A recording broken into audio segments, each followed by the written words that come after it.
Hello, welcome to the stream. I am Anna Koenige. I do tabletop role-playing game content, and I'm very new to streaming, so this will be bad, but hopefully not as bad as last time. I'm playing The One Ring, which is the Lord of the Rings role-playing game. Specifically, I'm using the Moria expansion.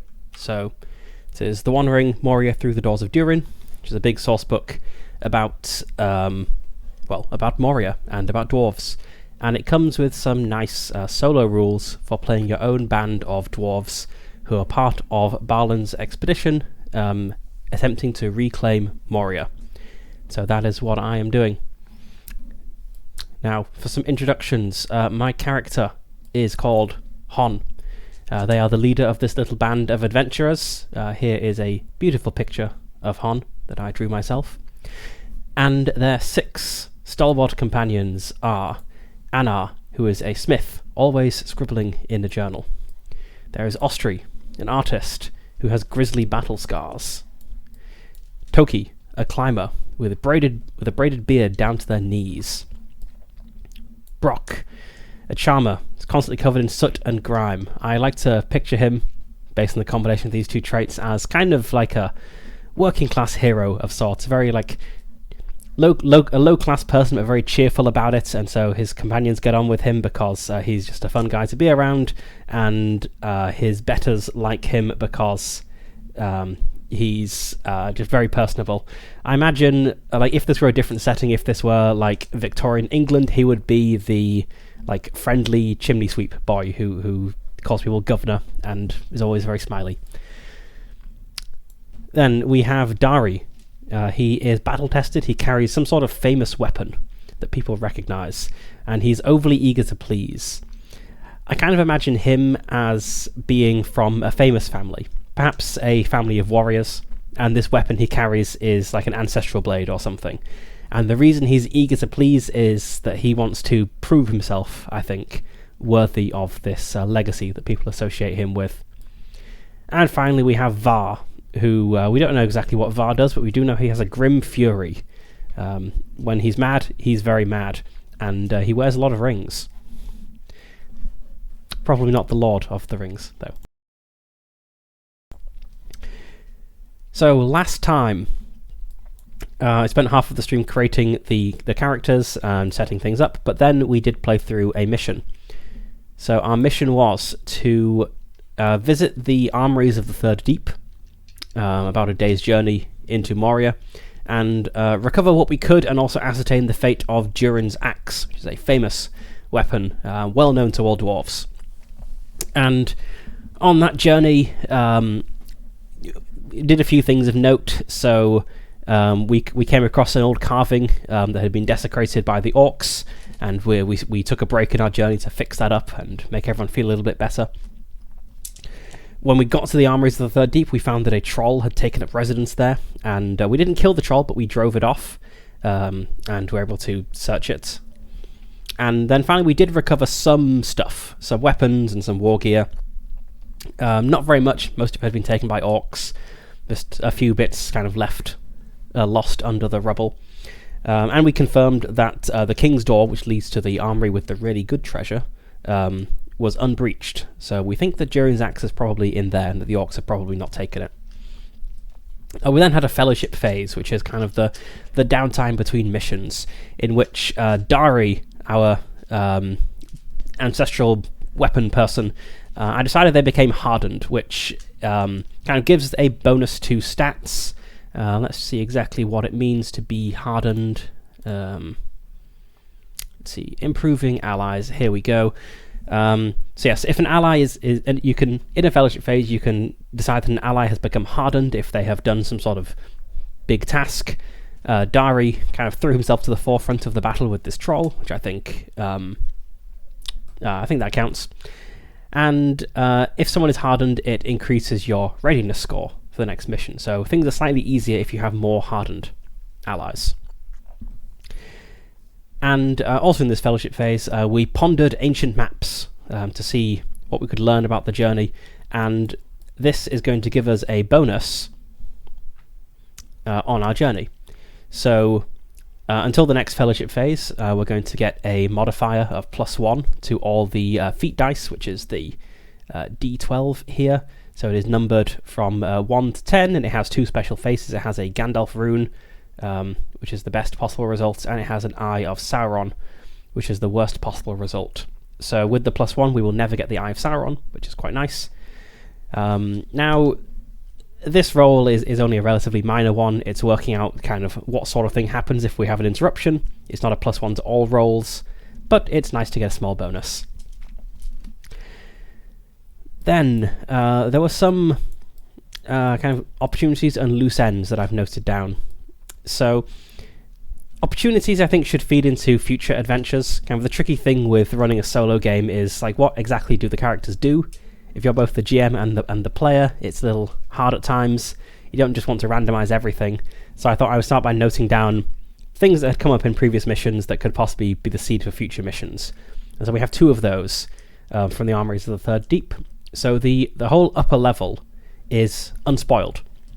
We could potentially get all sorts of treasure from there. However, it's full of some sort of horrible poison.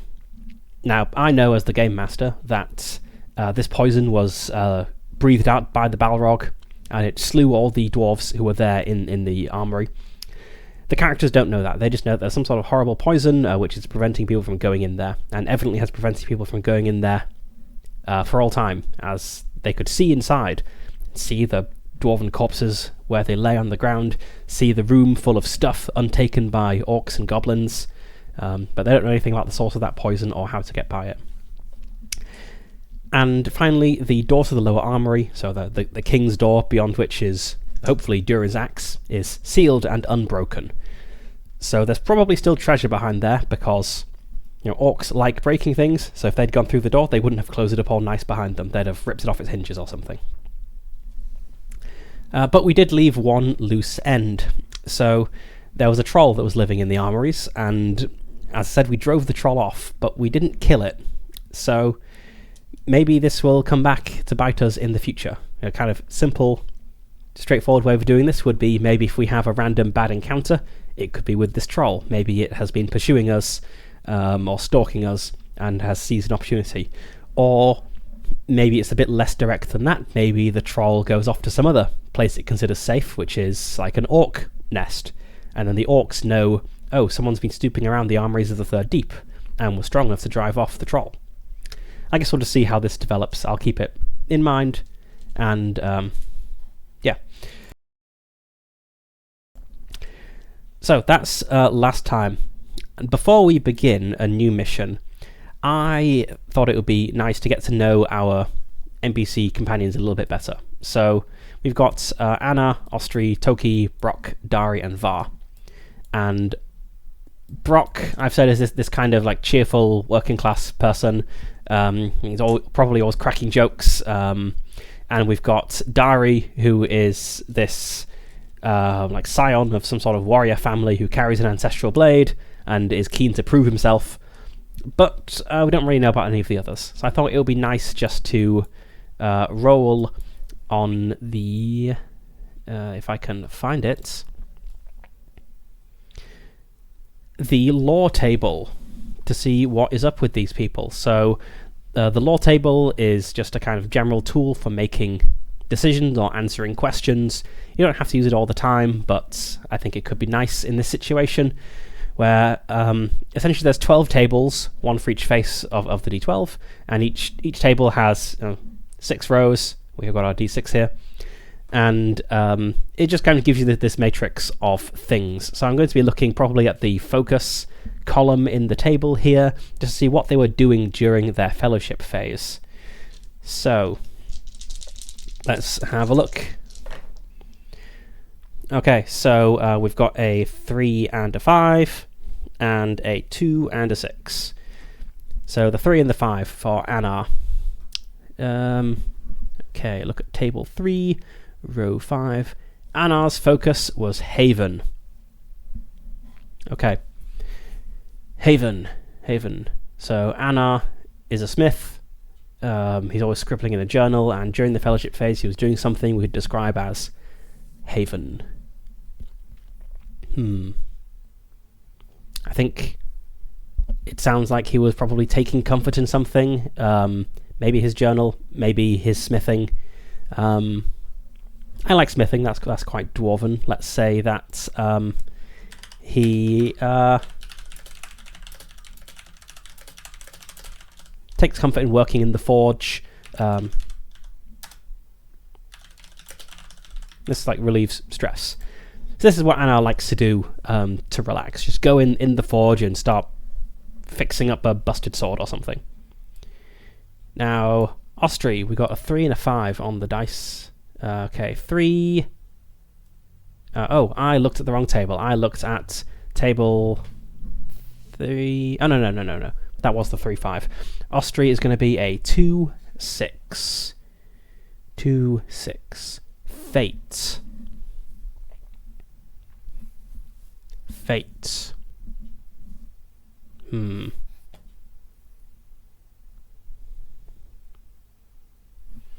Possibly, if we look at other rows on the table, possibly craft. Craft does kind of fit with the artist, but I don't really want to say he was working on art because you've just said that Anna was working in the forge, and that's kind of a bit close. So Ostry, let's leave Ostry. We'll come back to him maybe in the next fellowship phase. But let's look at Toki now.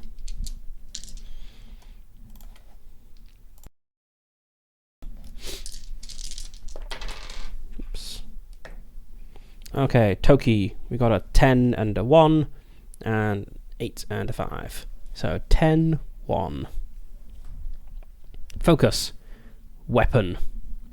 Or if we look at the other dice, that would be focus. Strength.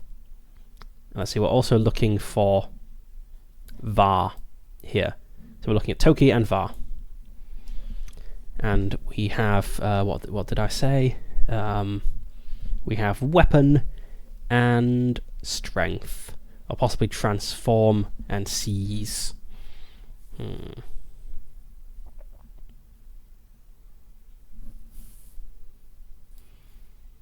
Okay, let's see. Maybe Toki was maintaining his gear.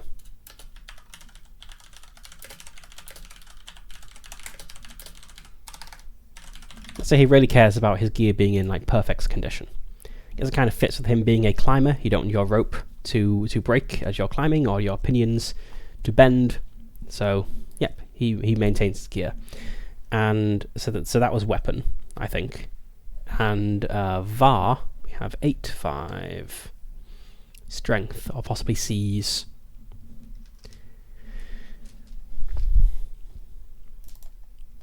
He's got this whole like grim fury thing going on.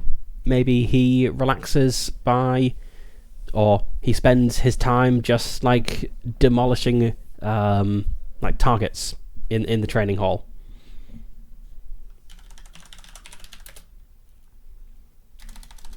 So say he practices combat.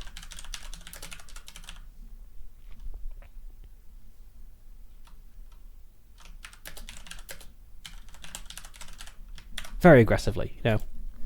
Some people just like wave swords or axes around. I think he like sets up training dummies and just destroys them, reduces them to rubble. We've got something for everyone but Ostry now. Let's try Ostry again. What's going on with Ostry? 10, 5. Scar. That fits. He has grisly battle scars, and the focus we rolled is Scar. Does he maybe... Maybe we interpret Scar in a slightly more kind of metaphorical sense here. Maybe he's thinking about the scars that have been left upon Moria by the orcs. So maybe he kind of draws the bad things he has seen.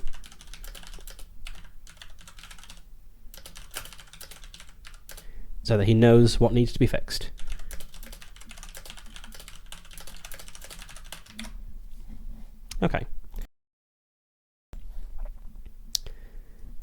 So let's run through our band of 6 again. So we have Anar, a smith who's always scribbling in a journal.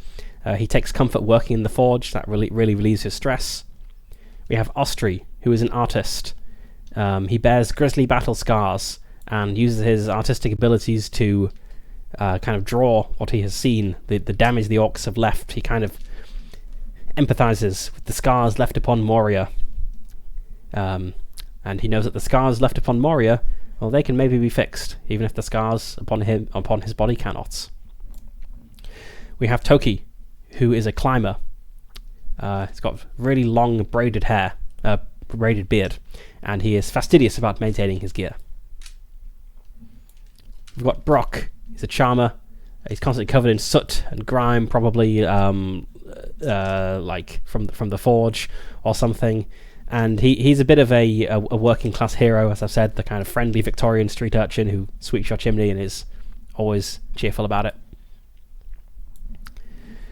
We've got Dari, who is battle tested. He carries some ancestral weapon. He's eager to prove himself in battle, and so far he has. And finally we have Var, who is kind of scary to be around. He wears a lot of jewellery. He kills things very effectively. That is our band. So let's work out what we're doing next. So let's go to the planning a mission table. So we're going to roll a d12, that is a feat die, and a d6, that is a success die, and that will tell us something about this mission we're going on. Then we'll interpret this kind of in the context of our goals. So our character's goals overall are to, let's see, so we are reclaimers. That is our calling. So our goal overall is to kind of build Moria back up to what it was in the past. Okay, 8-1. 8-1. That is fortify the defences in a remote area.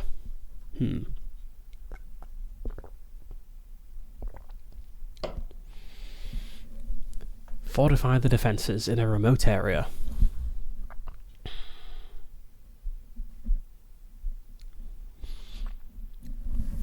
So our previous mission involved recovering some war gear from the armories of the Third Deep. Maybe we need to take it somewhere now, so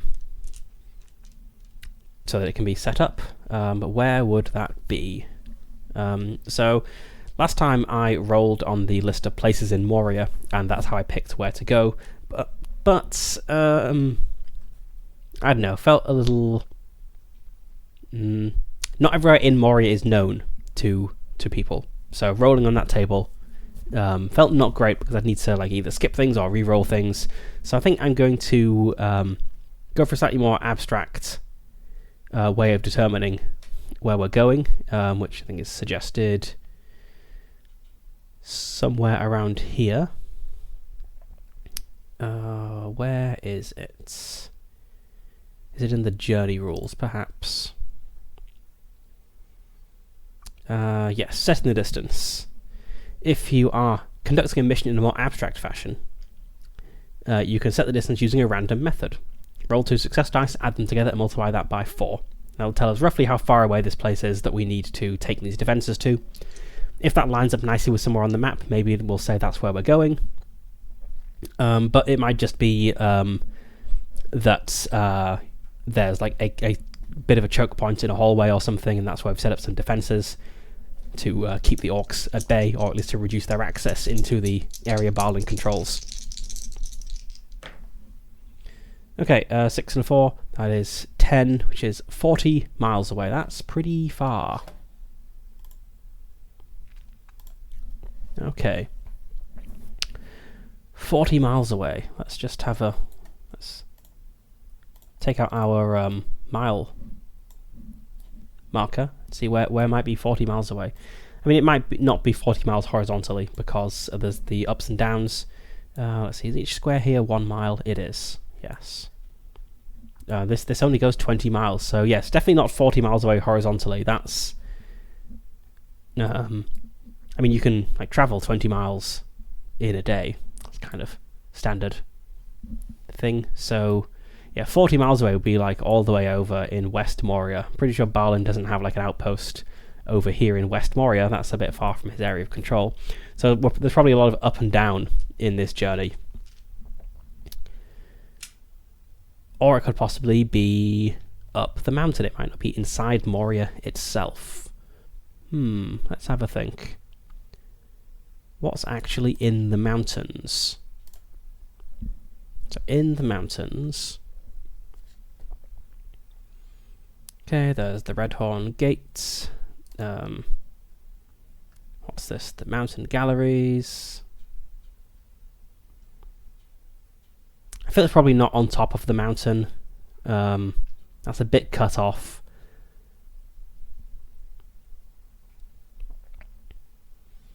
Yeah, I think it's somewhere inside Moria.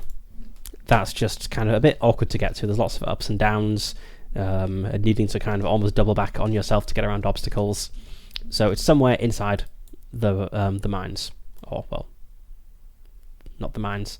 Somewhere inside Moria. Okay, let's start filling out our sheet.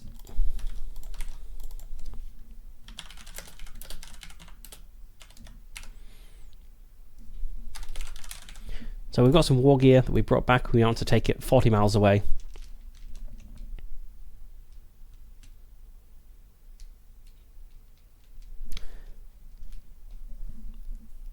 That feels very far.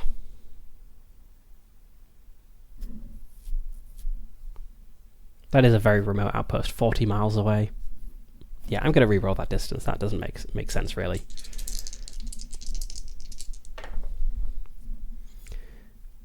Okay, we've got 4. So 16 miles. That's much more sensible.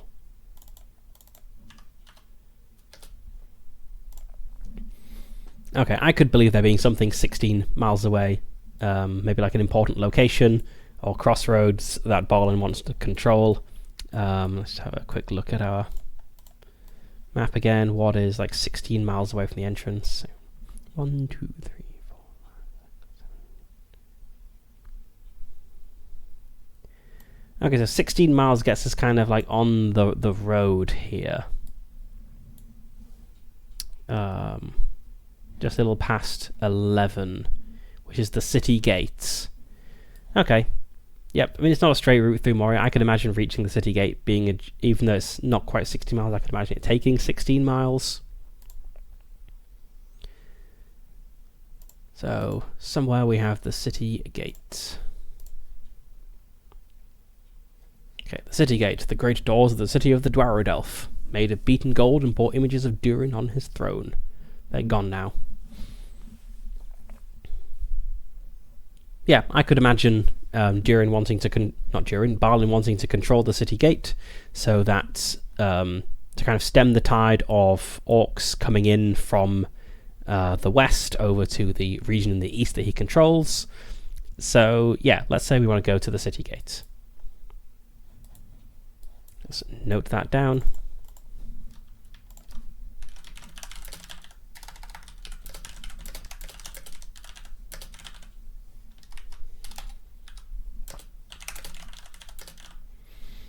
I'm going to bring Wargear to the city gate to fortify it, and we'll also note down this 16-mile journey.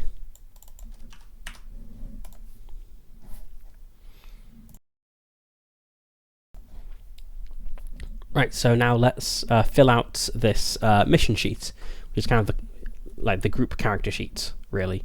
So we'll go with exactly the same allies as before. We've not recruited anyone new, and 6 seemed a good number. So first we start out with our readiness score. So this starts out at 4. We have a hardened ally. Let's bump that up to 5, which then knocks our target number down from 16 to 15. So rolls will be slightly easier. Then we need to set the band's composition. So it is a medium band of 5 to 8 dwarves, so there's no effects on the numbers from that. And I feel we're probably not like super well armed because we're also carrying stuff. And if we were super well armed and also carrying some heavy stuff,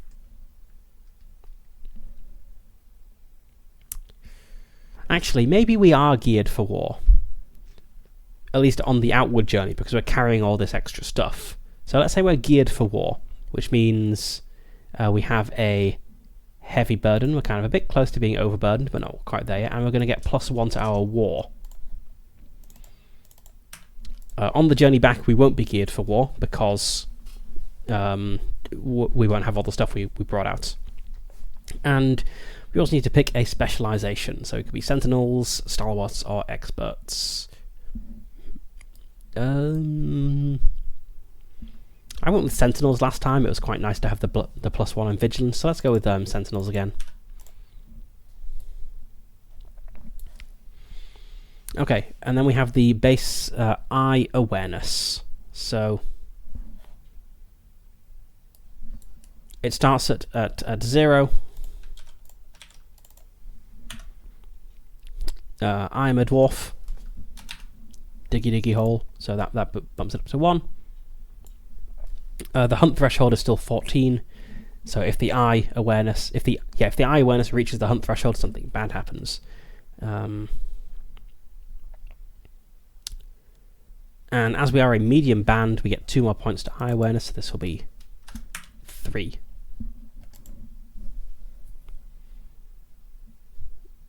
I don't think we get any modifiers from the previous mission or the fellowship phase. So the previous mission, I'd say it definitely wasn't an astounding success. Like, it wasn't amazing. I'd say it was a qualified success.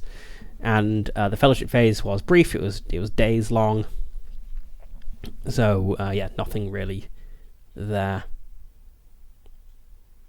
All right, that's it. That's the numbers all set up. Let's see. No one is injured or tired. Correct. Yep, no one is injured or tired.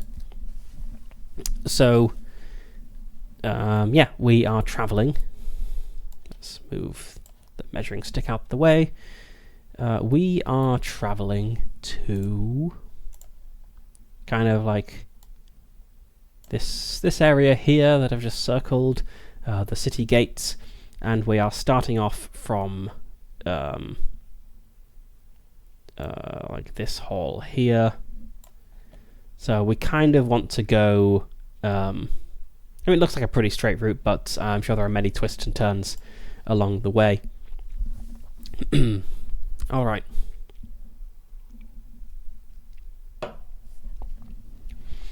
So let's start out.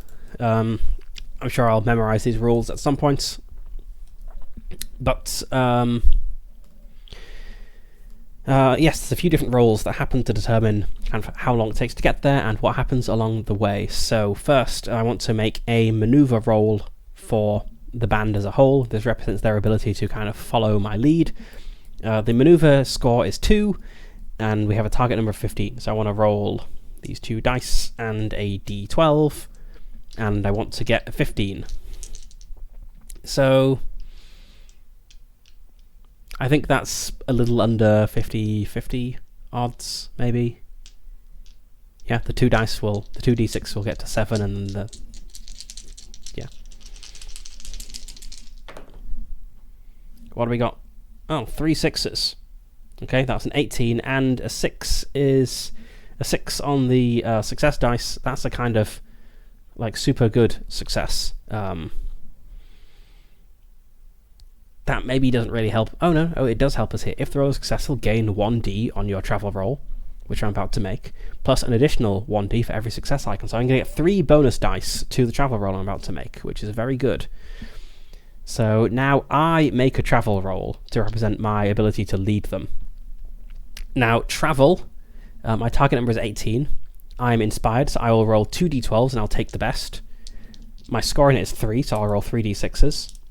And I get 3 bonus d6s just from the really good maneuver roll.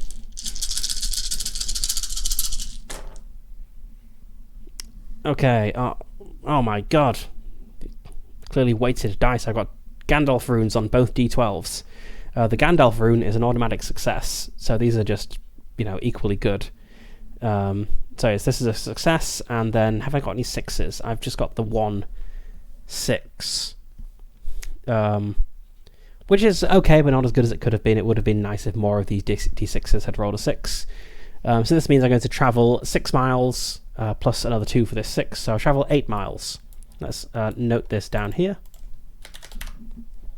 So I've travelled half the journey before something interrupts. Let's get these dice out the way. Okay, what happens? So I'm now going to roll on this journey events table. But remember, from our fellowship undertaking here, we get a +1 to this roll. So we can't get the worst result, which is the Deadly Dark. Which is nice. Let's have a look. Okay, we've got a 6. That bumps up to a 7. Endlessly branching stairs and passages. So this is going to test us. And if we fail the roll, we're going to... our journey's going to take a longer time. And we have arrived in a kind of random place. So first we're going to get 2 fatigue points. Let me note that down. Yeah, this tripped me up at last time as well. There wasn't actually a space on the mission sheet to kind of note down fatigue. Oh, that's because it doesn't matter. Right, yes, fatigue is handled differently for our NPCs. Okay, let me just make sure that I remember how fatigue works.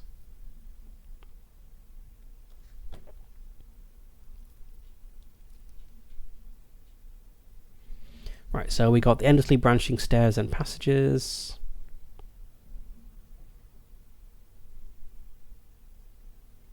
And yes, we're just going to get fatigue from this. So I will add some fatigue to my character sheet. I still have some fatigue from my last journey. So that's 6 fatigue now. And the way fatigue works for all of our NPCs is we make a roll against something. Let's have a look.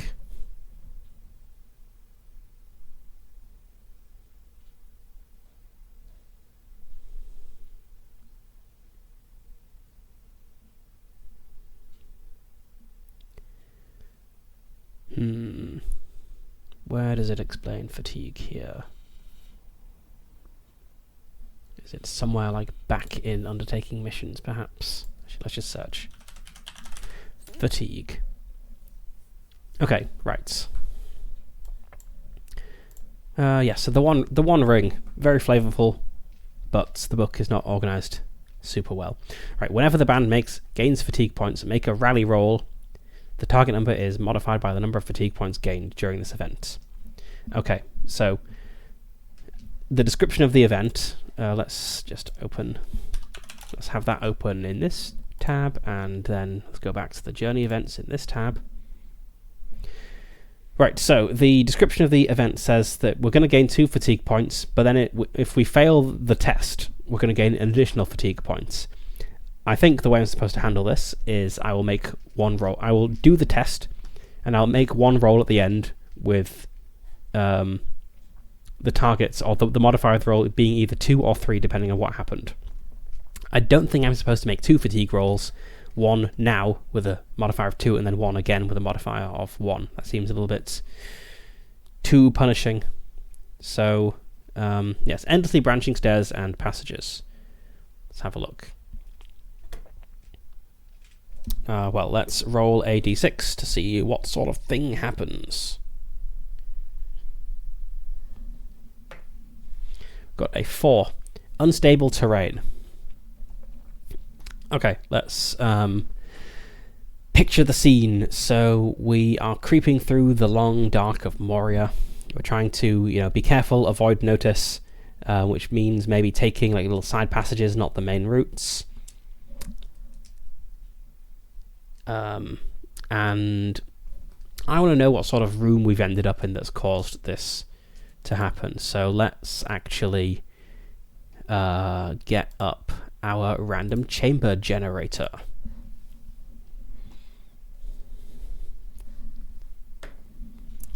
7, it is an old forge. Okay, we encounter an old forge, and I think Anna is overcome with excitement and runs off to check it out. We know it's not in great condition because the floor is about to crumble. What condition is this in? 6. Shattered by earthquake. That's very fitting. And let's roll another die, see what it looks like. That's another 6. It is homely. Okay. I think we know what the challenge is. The floor's about to collapse. Okay, so in our journey, we wander into an old forge. Maybe not one of the grand forges of kind of the dwarven state. Maybe this is more of like a family thing. Yeah, I like that. We're wandering through a part of the city that's got residences of... that had residences of like somewhat wealthy dwarven families. And this one had a personal forge because they're dwarves, of course they do. Anna rushes in to check this out. This is his thing. He wants to see what the I'm sure other dwarven settlements have personal forges as well, but he wants to see what it was like back in Moria, back in the glory days. This place is in pretty poor condition, and as he runs along, well, I've said he's just kind of running, so yeah, yes, that fits the vigilance check. He's running over the unstable terrain, not paying enough heed to his surroundings, and is going to roll vigilance to see if he spots kind of the shifting ground in time. 3, 6, 12, 13... let's just have a quick look if any of our things apply here. Okay. He does not notice in time the kind of opening of the floor and loses his footing. I don't think he plunges to his death. That would be a bit anticlimactic, but I imagine he is kind of... So we have this forge. It has like big cracks crossing the floor from a past earthquake, and it's all very uneven and buckled.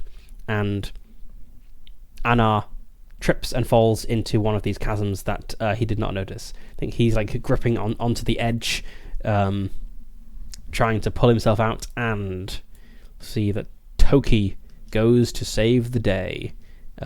He's got his rope and pinions, so I think Toki is going to make a... is this an expertise roll? I don't know. Let me remind myself what the difference between these things is.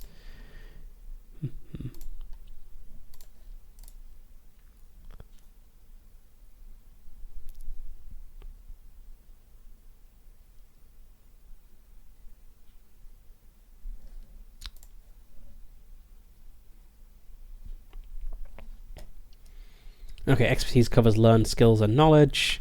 Maneuver is the ability to travel at pace. Rally is courage, hardiness, and so on. Vigilance is attentiveness, and war is fighting power. So I guess this is an expertise roll. So, going strictly by the rules as written, I failed the test because I didn't make the vigilance roll for Anna. I think I want to see if Toki can save Anna, though. This is going to use up his gift until our next fellowship phase, so there is still a cost here. Oh, my dice cam disappeared for a few seconds. Well, it's back now. It's also not quite even. Let's just straighten that out a bit. There we go. Okay. So Toki is going to try to use his climbing skills to help Anna out of this predicament, which is going to be an expertise roll. This is our focus. We are inspired with expertise. We roll 2... yes, we roll 2 d12s and pick the best one. Our target number is still 15. And because we're using a gift, that gives us a thing. Is it just an extra die? When a relevant gift aids an action, you gain a bonus on that roll. The bonus is an extra die. Okay. And if we roll the Eye of Sauron on our d12, the gift is wasted and no longer provides a bonus.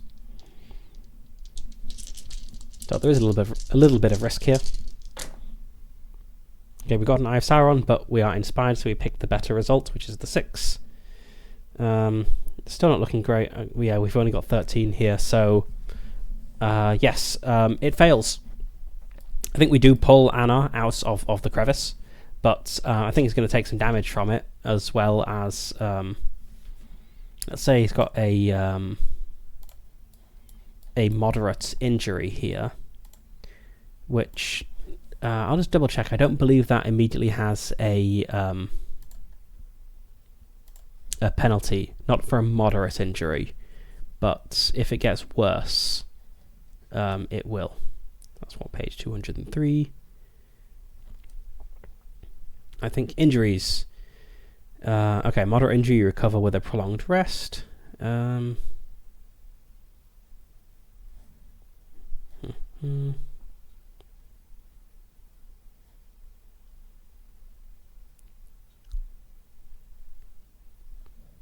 think it may have been on this page I looked away from. Yes, injuries.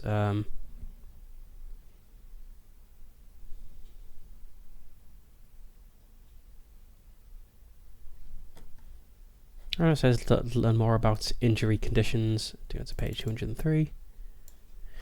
Or maybe it's the weary thing on page 205. Becoming weary. Okay. If at least half of the allies on the mission are lost or are suffering from a serious condition, the band is weary. A severe injury would be serious. So it's not a serious injury, but it is one step off that. Okay, anyway, that was a bit of a diversion. So we found this old family forge. Anna tripped and fell down a hole in the ground, and Toki kind of failed to save him without consequence. So Anna has, maybe he's like scraped up his leg or something. Might be like limping very slightly, not in a mechanically significant way, just like because it's not a severe injury, just in like a narrative way. There's a bit of pain in his leg, and we now need to roll to see if there's any fatigue that happens. Also, this is going to delay the journey for a day, so I guess what's happening here is Anna hurts his leg, and we then kind of make camp in this room for the night to kind of recover. But we need to roll to see if any fatigue is taken.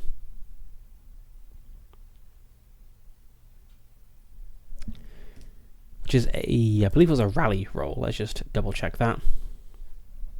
Yes, it's a rally roll, modified by the number of fatigue points. So that was 3 fatigue points. Not looking very good. Want to roll a d12 and 2 d6s, and we want to beat 18.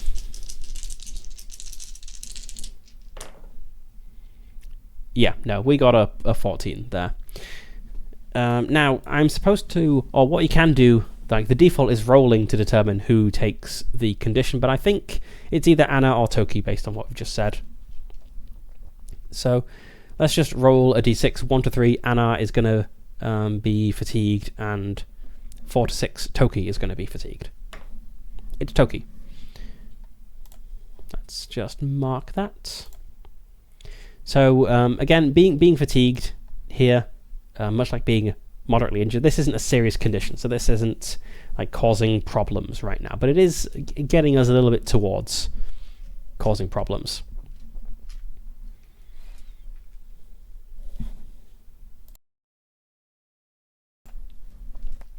Alright, so that was kind of journey or part, like event 1 in the journey.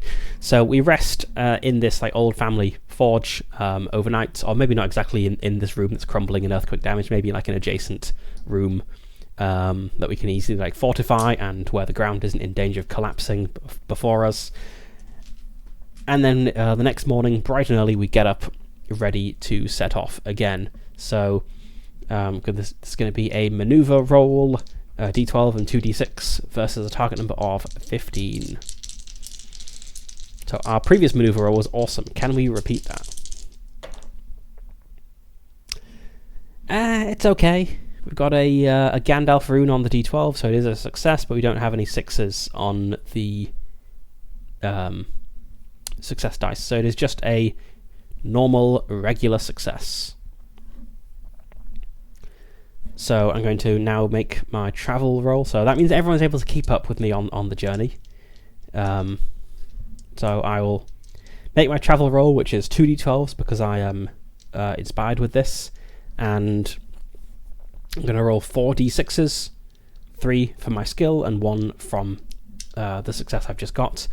And I didn't do this enough last time, so like previous session. I'm going to spend a point of hope. So hope gives you a bonus die. Do I have anything that can really help with this? Does anyone have a gift that would help with journeying? Not really. Okay, so I'm just going to spend... let's have a quick look at...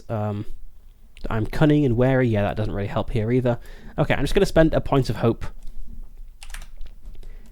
which will get me 1 bonus die, because I really want this journey to go very well.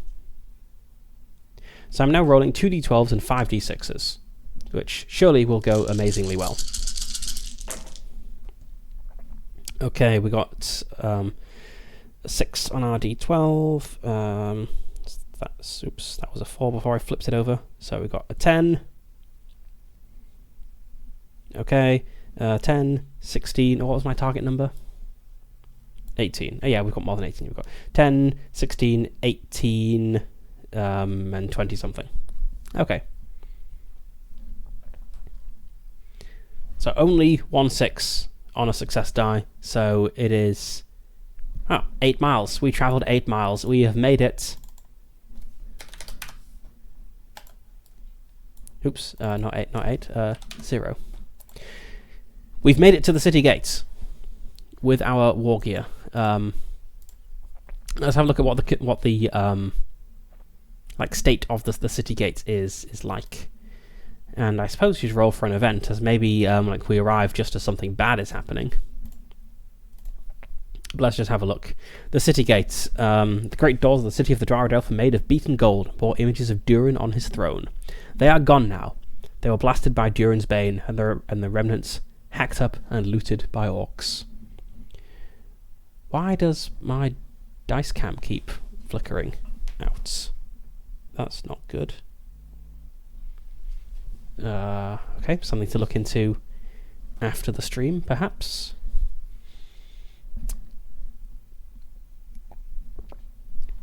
Okay.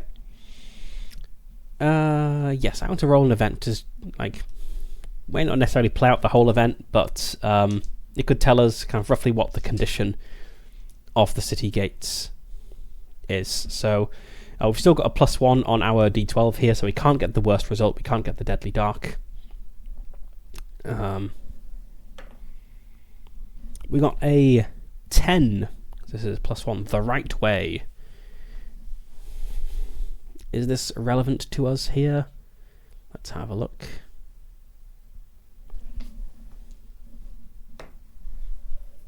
For a glimmer in the dark. Yeah,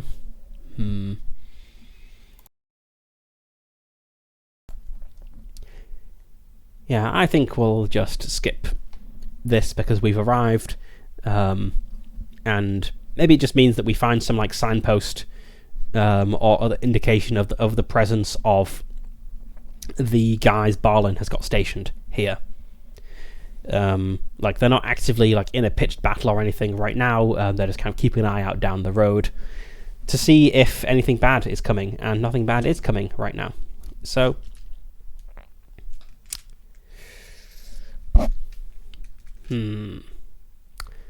so we arrive or we like approach the city gate from behind. I think it's going to be very obvious to the guards that we're approaching, as both West Moria and East Moria are basically dominated by the orcs. So it's not like they're going to be like totally open to the back, and we just kind of walk up to them like, "Hey guys."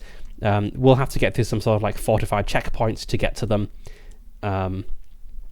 So let's say we get onto the road.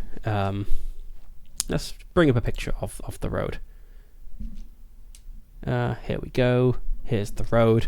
So may not be super visible on stream, but here it is. So we come up kind of like towards the city gates, like we're along the road, and it's kind of blocked at both ends. Maybe there's like a barricade at this end that's been erected by Barlin's dwarves, and at the other end they've kind of fortified the actual gates themselves. And so we like approach this checkpoint. We're hailed by the guards, and we identify ourselves. I can't do a Scottish accent, so I can't speak like a dwarf. It's like, "Hello, I'm Hon. We've been sent by Barlin to bring you," and we like lift up like a giant crossbow or something, and we're welcomed in gratefully. I don't even know what time of day it is right now. Let's roll for time of day. Like, is it morning or something? 9. I guess that's getting maybe like late afternoon. So we're brought in. We are offered some food, a place to rest our weary beards for the night, and we maybe swap some war stories. I want to know what's going on with these people. It may feed into like future adventures. So let's go look at the telling table again. Not the telling table, the lore table.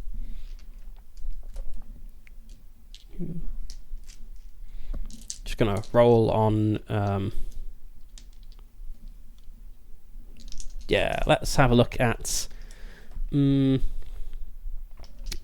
action and aspects, perhaps. Okay, for action, we've got a 6 and 2. It is learn, and then we have 2 and 3.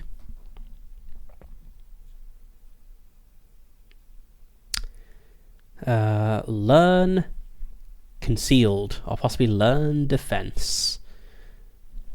Concealed and defense both make sense for a fortification. Though these guys wouldn't be doing the learning, really. They're here to keep watch and kill anything that moves. Maybe it's the enemy that's doing the learning and the concealing. Okay, yeah, I think we hear from these guys that their defenses... why am I making more text boxes rather than just having one? So let's say that the orcs... or goblins, whatever. The goblins have been probing the defences. This kind of fits with why Barlin would send us to deliver war gear here, if he knew that they needed more fortifications. But that's just a thing we'll note down. Maybe this will come up in the future.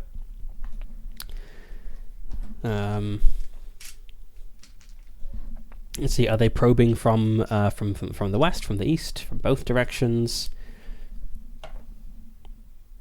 3, so 1, 2 west, 2, 3 east. Okay, they're probing from the east, so that would suggest that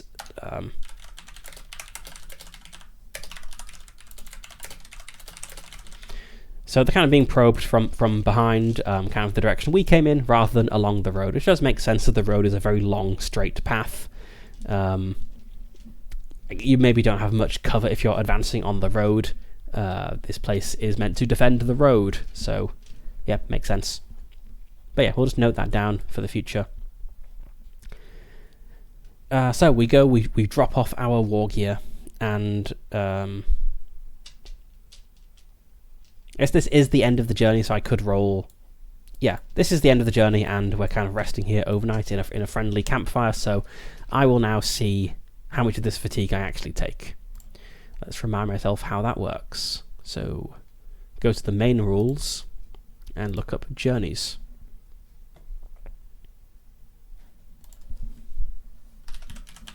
And we'll just look for fatigue here. Ending the journey. Okay. I don't have a mount. Probably can't really take horses or ponies into Moria. It's no place for a pony, as Aragorn said, I think, to Sam. Mines are no place for a pony. Oh, poor Bill. Okay, now, right, so I make a travel roll, and I have 6 fatigue points in total. 4 of these I had previously, so I can only get this down to 4 if I manage to wipe out both the points I've gained on this journey. But that'll be better than nothing. Oh, actually, no, this is 7 because we gained 3 fatigue points from that event. Okay. So I want to make a travel roll. And my travel score... Oh, I'm very good at travel. I am inspired, and I have 3 dice in it. Okay, so we've got... okay, what's my target is 18. Yep, I've got a 20, that's a success, but I didn't get any 6s, I only have the success. So I only reduce my fatigue by 1 point. So I'm down to 6 fatigue. Now the way fatigue works is, so I have my load, which is based on the gear I'm carrying. I have fatigue that I'm accumulating from journeys, and we add these together. If these equal or exceed my current endurance, I am tired. So I've currently got 21 kind of load and fatigue combined. So I'm, getting a little close to being tired.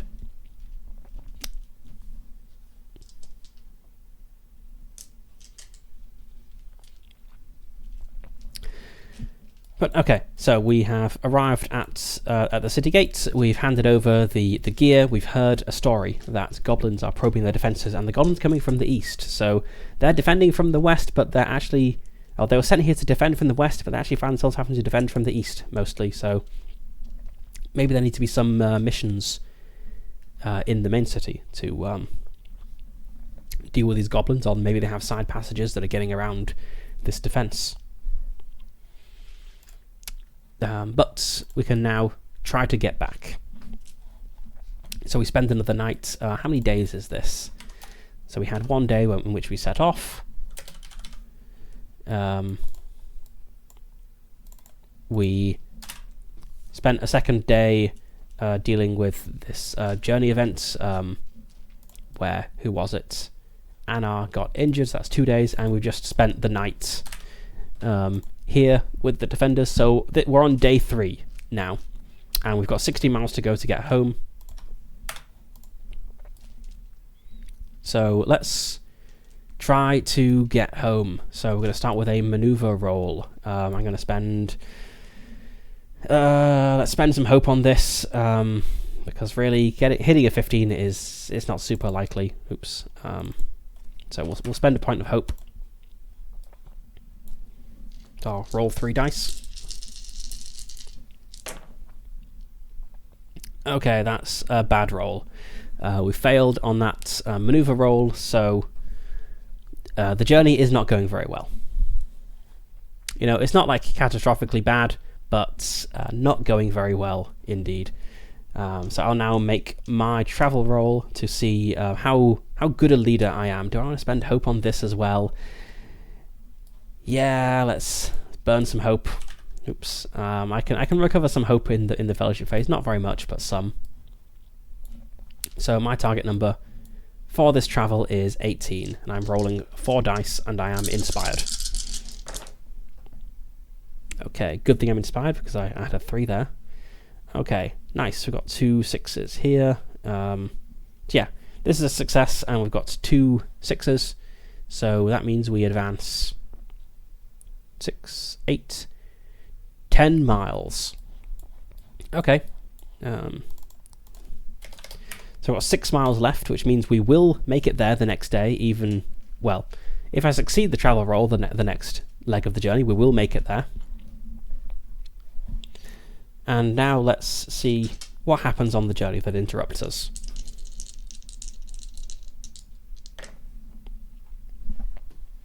We've still got a +1 on our journey events roll, so we've got the endlessly branching stairs and passages again.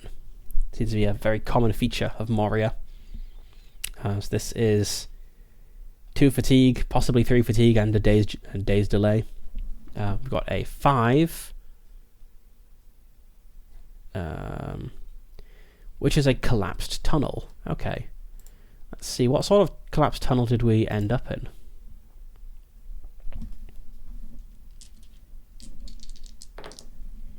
We got an 8, so it is a workshop that is suspiciously intact. Well, it's not suspiciously intact, it's collapsed, we know that. Austere, yeah, let's apply that 2 to this appearance table. An austere workshop that is collapsed. So,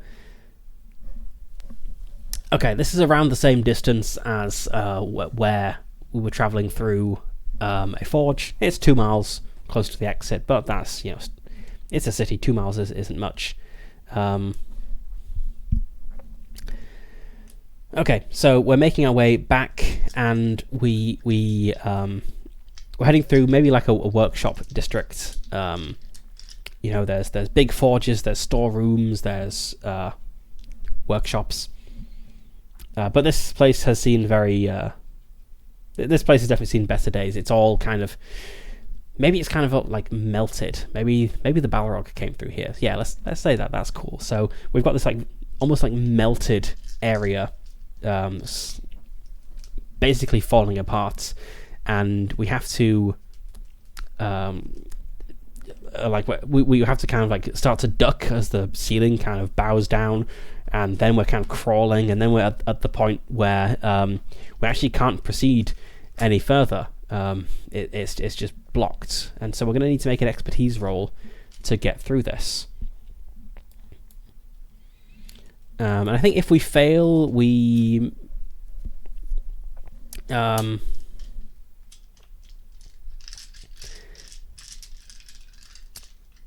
yeah, okay, if we fail, it just adds a day to the length of the journey, so I guess that would represent kind of working our way around the obstacle in this case. So this is an expertise roll, as I think probably the whole band is doing it. Or am I doing this because I'm... there is a little bit of a tension in these solo rules, where, you know, sometimes I think... Sometimes it might be like mechanically better for me to do something, even when it would narratively make sense for the whole band to do it. Although in this case, if I roll craft and if the band rolls expertise, it's actually the same as we're inspired for them, and we have 2 points in them. So, actually, craft would be slightly better as my target number is 1 lower, but it's not a big difference. Yeah, let's do expertise. Let's say the whole band is working on clearing this out, and do we have anything we can use here? Not really. No one really has any tools for clearing like collapsed tunnels. Do I have anything? I've got stone carving tools. No, you wouldn't really use stone carving tools to clear a blocked tunnel. That's a good way to blunt your tools. Okay, so it's just going to be an expertise roll. So 2 d12s, take the best, and 2 d6s, and our target number is 15.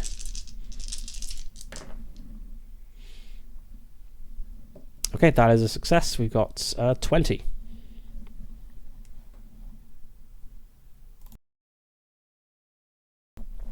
So we managed to clear this collapsed tunnel, but we are going to get some fatigue from this. So I get 2 points of fatigue.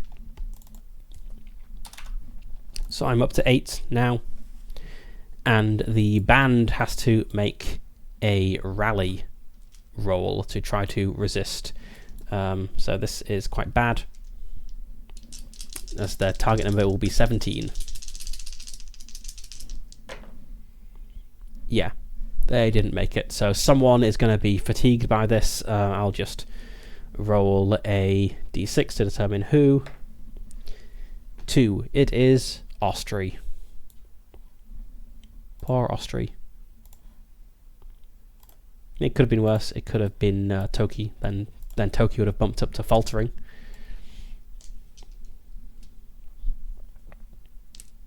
Oops. keep nudging my dice train, mislining it under the camera. Okay. So we've come through this obstacle. Just more signs of the ruin of Moria. But it's not added a day onto the journey, so maybe we can keep travelling today. It has only been 10 miles. So let's just keep going. So that's going to be another manoeuvre roll. I don't really feel the need to spend hope on this, as I've got a pretty good chance of succeeding my travel roll, even without any bonuses from the manoeuvre roll. And we're only 6 miles away from home. Yep, that's a colossal failure on the manoeuvre roll. Maybe they're being a bit, disheartened by the bad state of Moria. But let's now make my travel roll. I feel very dumb if I don't make this roll now. Get rid of that Eye of Sauron. No, we're good. Okay, we hit that. We didn't get any 6s, but we don't need the 6s. So we travel 6 miles.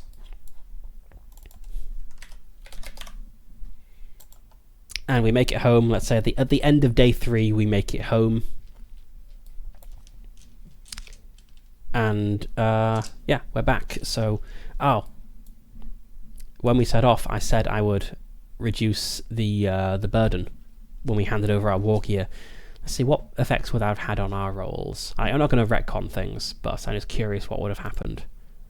So if we'd handed over this war gear, what would have happened? So our burden would have dropped to medium, and our war would have dropped from 3 to 2. That's fine. That wouldn't have affected anything. We didn't fight anything on this journey.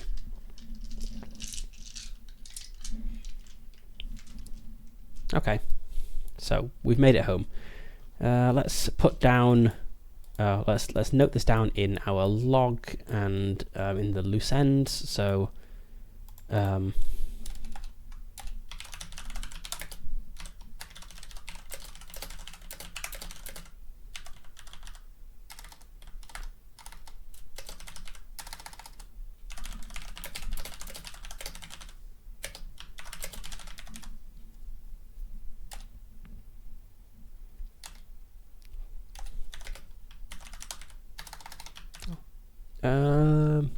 Is there anything worth noting down here, really? Not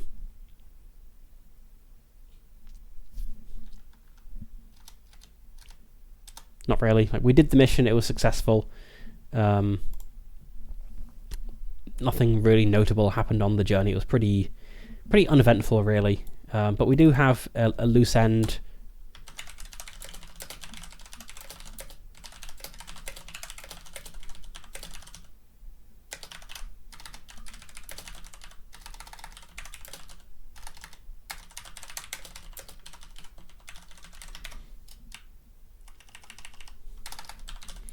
Which is that goblins are attacking the east gate, the city gate rather, from the east side, i.e. from within the Dwarodelf. So we have goblins like in here somewhere, which is not that surprising really. It is a very huge area, but the gate was supposed to defend from here.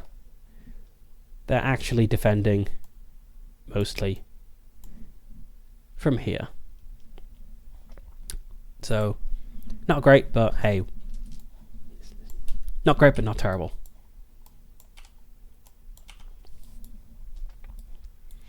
Okay, that is our log updated, our loose ends. I need to roll to see if I actually get all this fatigue. So, there's another 2 points from the event we've just done. Will I resist this fatigue? Let's make a travel roll and find out. It'd be nice not to have 10 fatigue.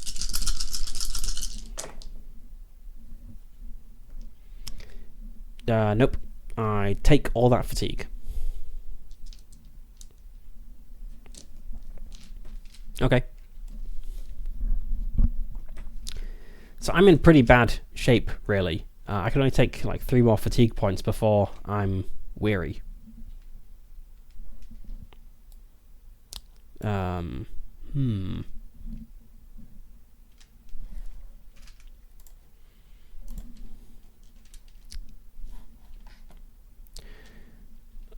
question. How do you decide you need 60 miles to come home?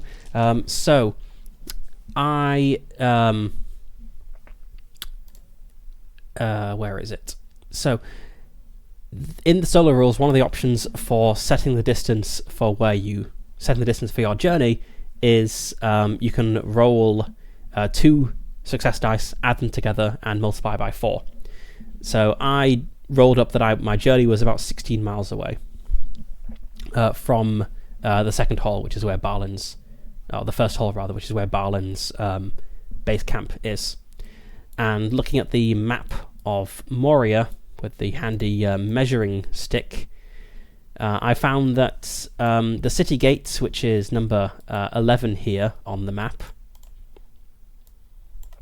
this is a little under 16 miles away. 16 miles is actually like around here or something. So I figured, given that there's lots of ups and downs and moving around things involved in Moria, maybe the city gate is 16 miles away from base camp. And so I just decided it's 16 miles. That's where we're going. If the mission hadn't been to like deliver supplies to an outpost, I'd have maybe just said there's a random room 16 miles away that we need to go to. But as it was deliver supplies to an outpost, I figured the city gate's a good outpost. It's about the right distance. Let's go for that.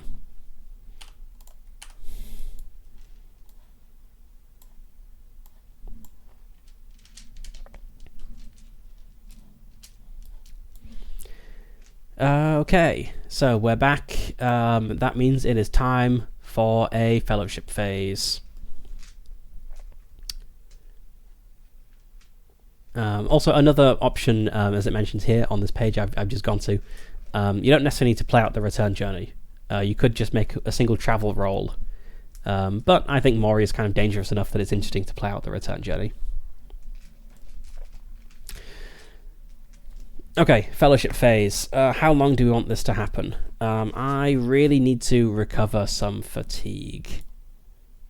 So,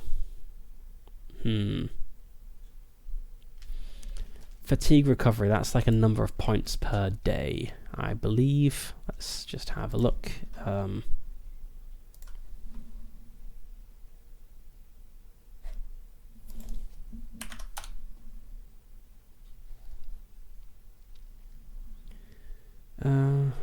Fatigue.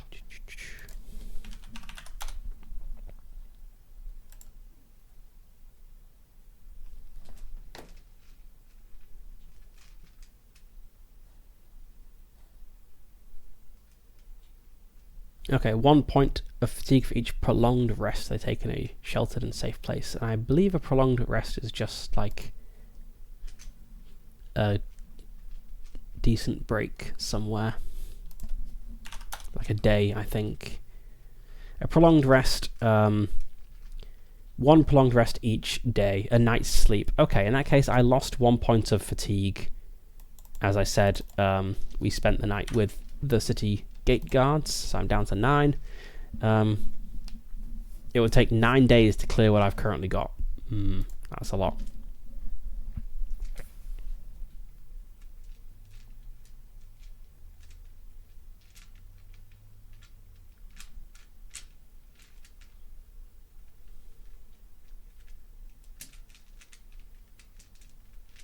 I feel we can push on. Let's go for a brief break. Let's say we're going to have a week-long fellowship phase, so kind of on the upper end of a brief one, but definitely not getting into extended territory. So 7 days.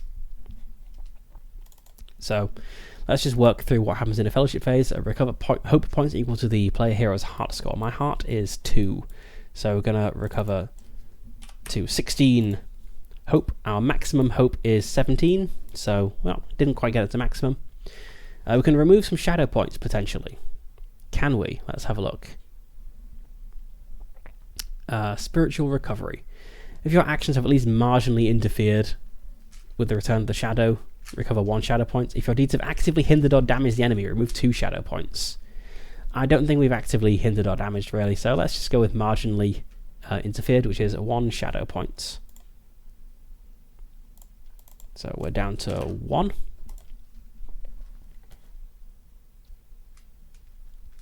recover all. Oh, recover all player hero endurance. Oh yes, endurance. Endurance isn't fatigue. So yes, my endurance is fine. I've not taken any damage. Clear any fleeting or moderate injuries among your allies. That was just Anna. And Austrian Toki are fatigued. Recover any wasted gifts. We don't have any wasted gifts, so that happens if you use a gift and you roll the Eye of Sauron. I think we did roll an Eye of Sauron, but we were inspired on the roll and ended up using a better result. Heal player hero wound. I don't have any wounds, but I do recover some fatigue as we're spending 7 days resting here. So drop down to 2 fatigue. And you may perform 1 undertaking. So the fellowship undertakings are... Oh, before I do that, let's delete this. The previous undertaking. So the fellowship undertakings are mostly in the core book, but I think there's a couple of different ones here. We can improve an ally. I don't think anyone really stood out in a positive way, so I don't think anyone's going to become hardened from this. We can try to reclaim a safe haven. I don't think we've got anywhere reasonably safe. We can recruit new allies. I feel the allies we've got are pretty good. 6 is a good number. So let's go look at the main fellowship undertakings in the core book. We can gather rumours. This is basically the GM giving rumours to players, so I could like roll on the lore table to see what I get for that. But at least when I ran a campaign off the One Ring, this is kind of how I prodded the players in the direction where I had stories prepared. We can't heal scars, and we also don't have any scars because you can't do Yule undertakings in Moria. We can meet with Balin and kind of discuss things with him. I don't think we've really got anything to talk about yet.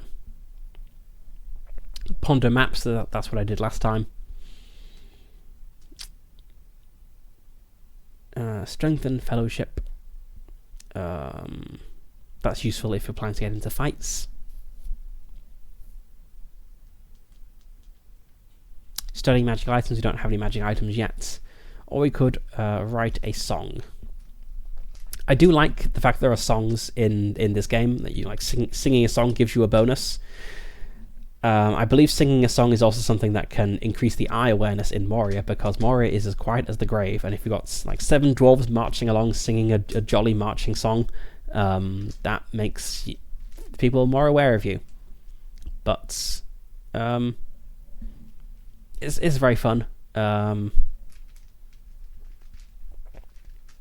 And I did mess up some journey rolls there, so...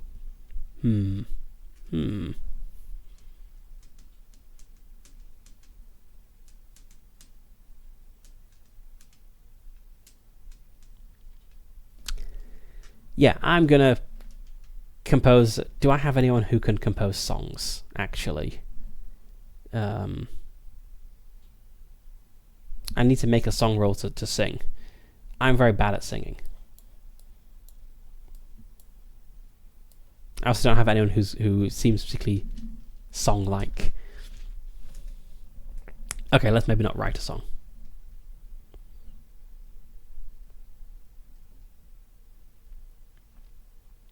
Let's strengthen fellowship. Why not? Let's go for like a more fighting-based mission next time. So,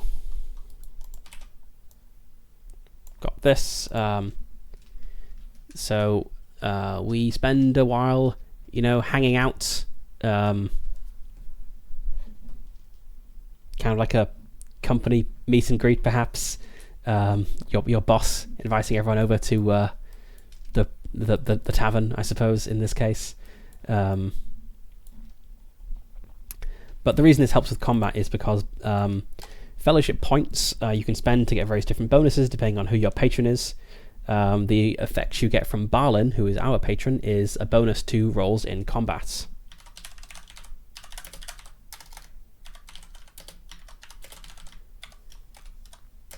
Okay, and we Strengthened Fellowship.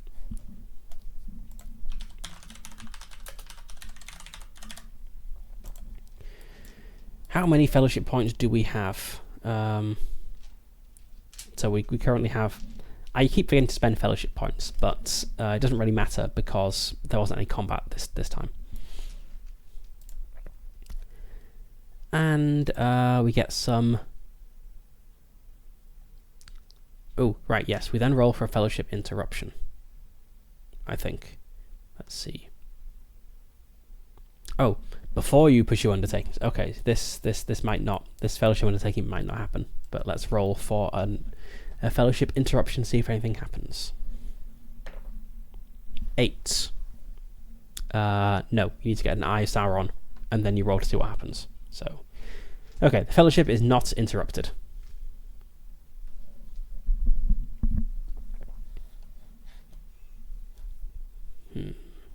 There's something about advancement as well that I recall in here.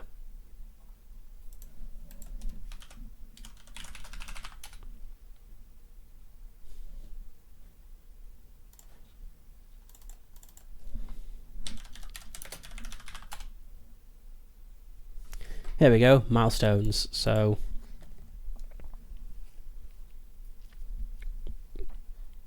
yes, achieve a mission or quest. 2 adventure points and 2 skill points.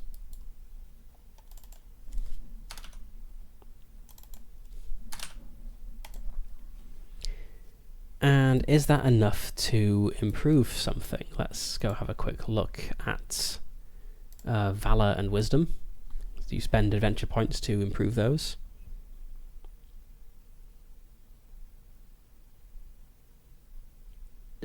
Wherever it is in this chapter.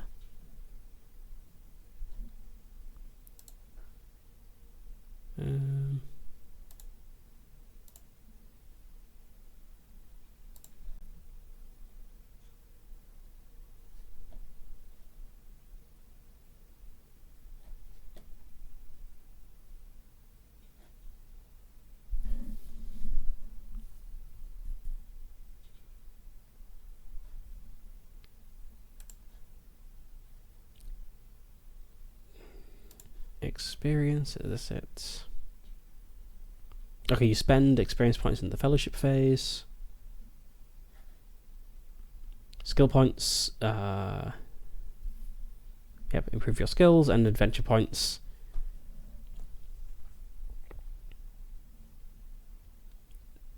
Okay, this is about earning them. What about spending them?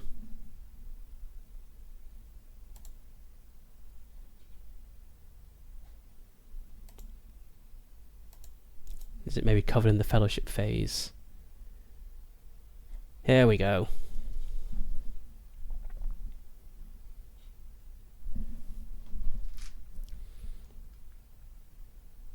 Okay, so I have 4 adventure points.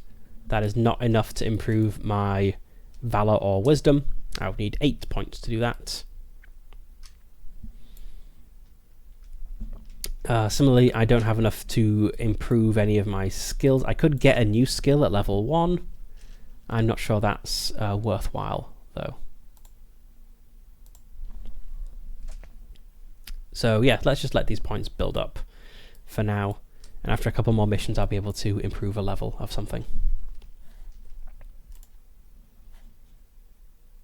Okay, I think that's the fellowship phase done. So I guess that brings us around to a new mission,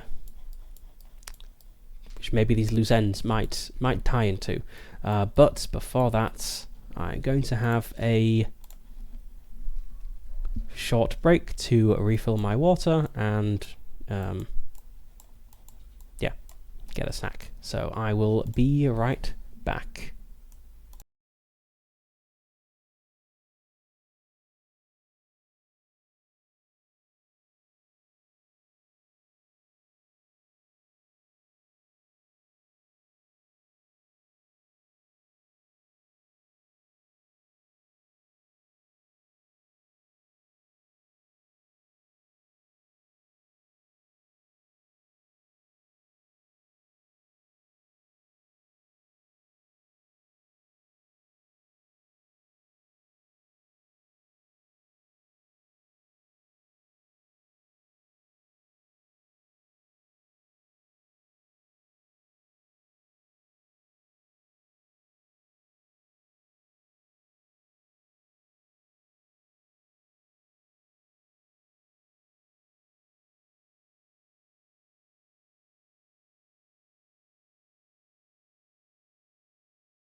Okay, I'm back.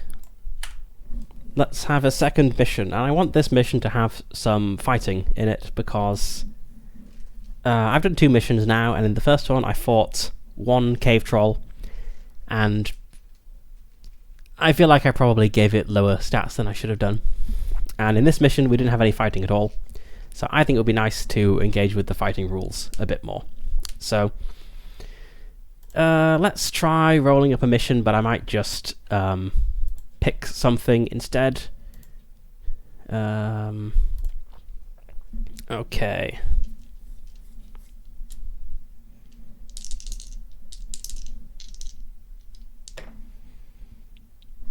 Two, 5. Escort a beleaguered expeditionary group back to a safe haven. That does sound very combative. Maybe if we need to rescue a group. We've just done another. Well, we've just done a go and help a group mission though. Let's roll it again. If the second one is not interesting, I'll just pick something from the list. 7, 6. Reclaim a captured treasure. A captured treasure. Okay, so it's being actively held by the enemy right now, and that does fit very well with our reclaimer focus. Yes, I like the sound of that. Reclaiming a captured treasure. But what treasure? And where would it be? I mean, if it's captured, it's got to be in one of the like bad places in Moria. Probably in the deeps, because that's where all the like enemy.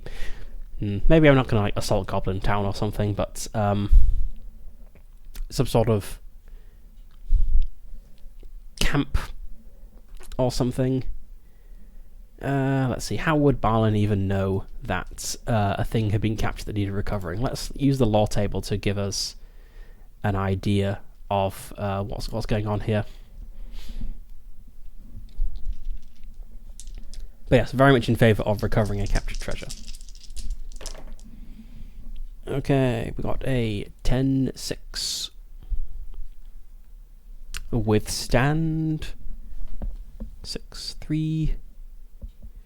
Withstand mysterious.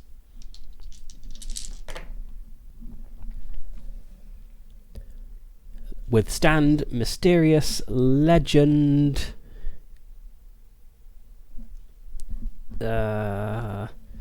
Withstand mysterious legend tomb. What is this? Dungeons and Dragons, a mysterious legend tomb? I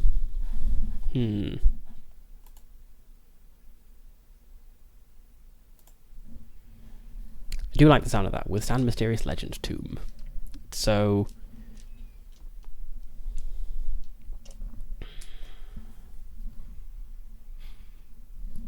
some sort of treasure. It's either from a tomb or is perhaps being held in a tomb. Like maybe the goblins have like fortified a tomb and made that into a base of theirs, and they've got something interesting there.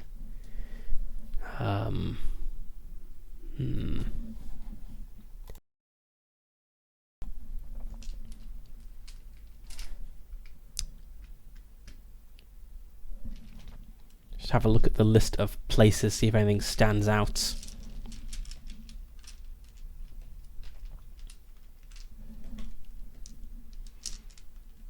Quick go to the Chamber of Mazabul, place where the Fellowship went, and Gimli was like, "Balin, no!" When he found the tomb, and Merry, I think it was Merry, knocked the skeleton down a well. The Chamber of Mazabul. Yep, this is a record hall. I guess it's not really a tomb at this point because Balin's not dead yet. Maybe there's a tomb nearby. Or maybe it's a treasure that was taken from a tomb. We can go with that.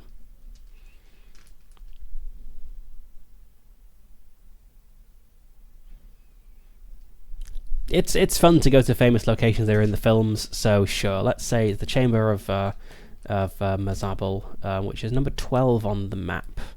Try to find that.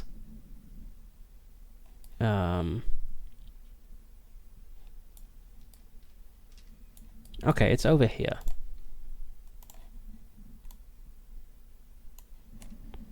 Pretty close to the top, which makes sense because it did have that big window in it, letting in the sunlight.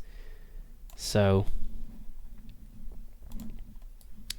it is a journey of about is this like 1, 2, 3, 4, 5, 6, 7, 8, 9, about 9 miles horizontally, but you know, this is Moria, who knows really. Let's just like add a third of it to that. Let's say it's a journey of 12 miles. I suppose the Fellowship did kind of make it from the Chamber of Mazabal like at a dead sprint out to the exit. So when they were being pursued by the Balrog, yeah, let's just say it's 12 miles. So I'm going to go to the Chamber of Mazabal and recover something.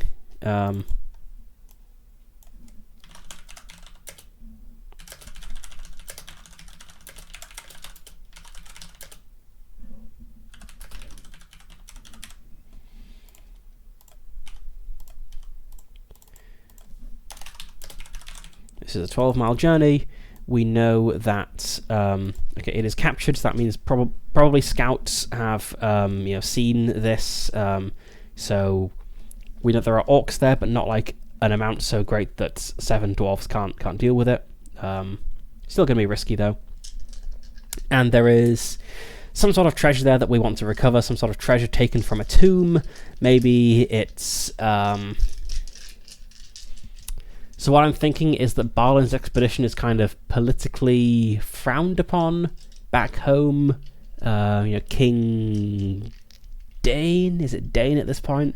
King Dane in the Lonely Mountain didn't really want to sanction this expedition. He believes that they can't reclaim Moria until Durin comes back, and Durin has not come back yet. So perhaps the mission is to recover something from the tomb of like a famous, influential, wealthy dwarf family. You know, something that's been lost to their family for thousands of years, and that will get Balin some political clout. Yeah, let's go with that.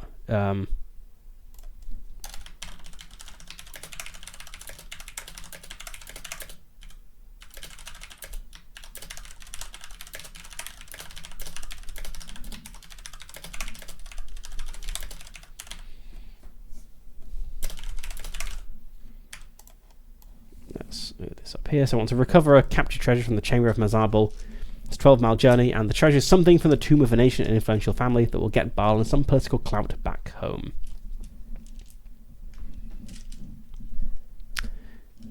And we're definitely going to fight stuff on this journey, because that's the point. Okay, let's set up the mission. Okay, so our readiness rating is 5 still, nothing has changed there. So a base 4, and then we have 1 hardened ally. Okay, then composition. So these all start at 2.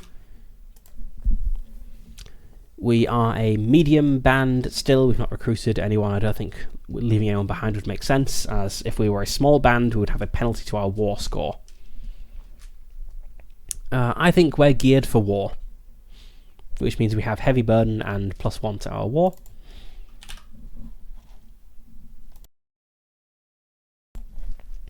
And it's a shame there isn't a specialization that gives a bonus to war. But I don't think experts is what we want here. Maybe we want to be stalwarts, so got a bonus to our rally. Okay, our base eye awareness starts at 0, +1 because we're a dwarf, +2 because we're a medium band, so that's at 3. The hunt threshold is 14. And the previous mission, it was a qualified success, I think, and we had a brief fellowship phase duration, so no changes to the hunt threshold from that.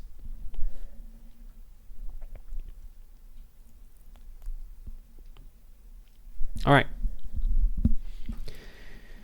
Let's see if we can get there. I'm not sure whether to make... like, if we have a mishap along the way, should that be a fight, or do we leave the fight for when we get there? I don't know. I'll see what I feel like at the time. But yes, we're making a maneuver roll to start with.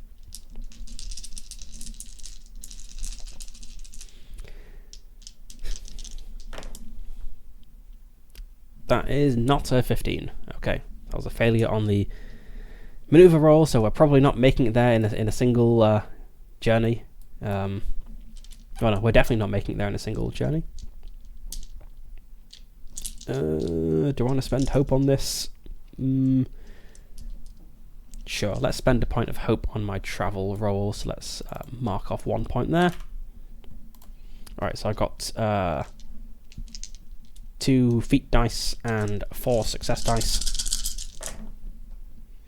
Okay, so we've got a 7 on the feat die, that's a 10, 15, 17, I believe my target is 18.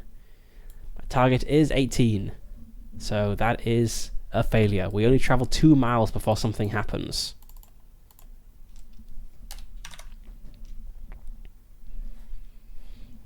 We have replaced the previous fellowship undertaking, so it's just going to be a straight roll to determine what sort of journey event we get here. So if we're really unlucky, it could be the Deadly Dark. We weren't really unlucky, it's fine. 5, Watchful Eyes. And we got a 6 on that, which is a Graven Image. I got a Graven Image last time, I'm going to re-roll that. Oh, last session, rather. 6 again, oh, it really wants this Graven Image. 5. Pits and Tripwires. Okay, there we go. So, where is the Chamber of Mazabal? It's like slightly higher up, isn't it? Yes, maybe like as we start to like, maybe we kind of like head like around here, and then we kind of ascend, kind of here, to get on the level. And as we ascend, we start moving into territory that Barlin's expedition has only like briefly scouted. Like lightly scouted, really. This area is still very heavily held by the orcs, and so we start encountering a lot of their defenses, pits and tripwires in this case.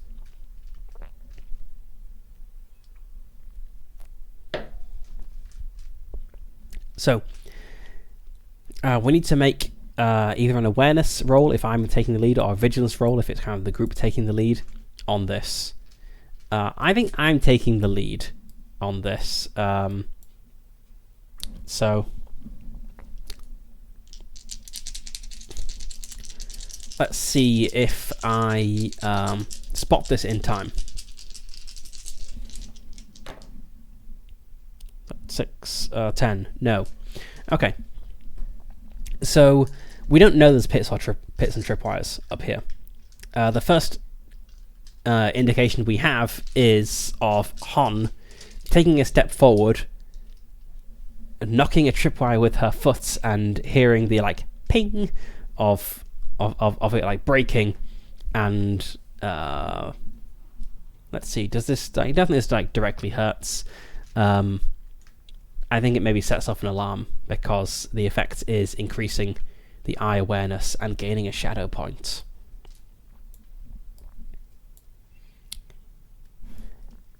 And shadow points do something special for solo play. I believe there's a roll to resist. Maybe I just roll to resist and that affects everyone. Let's have a look. Let's see, shadow point. Okay, yes. You and your band share a pool of shadow points.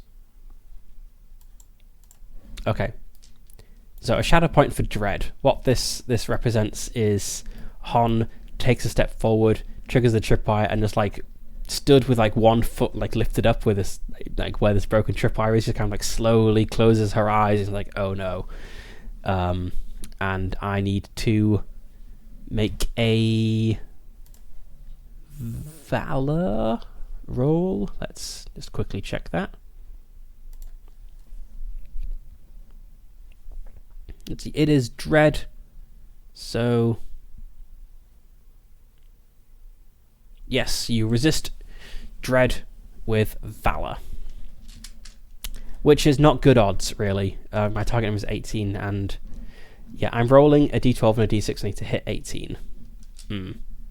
So I need to get like the Gandalf rune to do this. There's no point even rolling. There's no point even rolling the d6. Let's roll the d12. Nope. Okay, gonna take that shadow point. It's like, oh no. The eye awareness goes up by 1. And actually, let's just quickly check.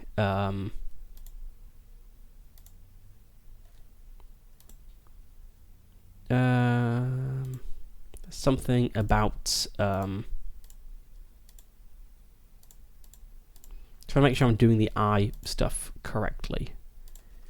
Here we go. Eye awareness in Moria. It is silent as the tomb, making noises, increases awareness. Foes escaping combat increases awareness. Right, yes. The eye awareness does need to reach the hunt threshold for the bad thing to happen. Okay. Okay, so we're okay for now, but we're moving into like orc-controlled lands, and we've already set off one trap. And we also get some fatigue from this as well. That's 2 fatigue.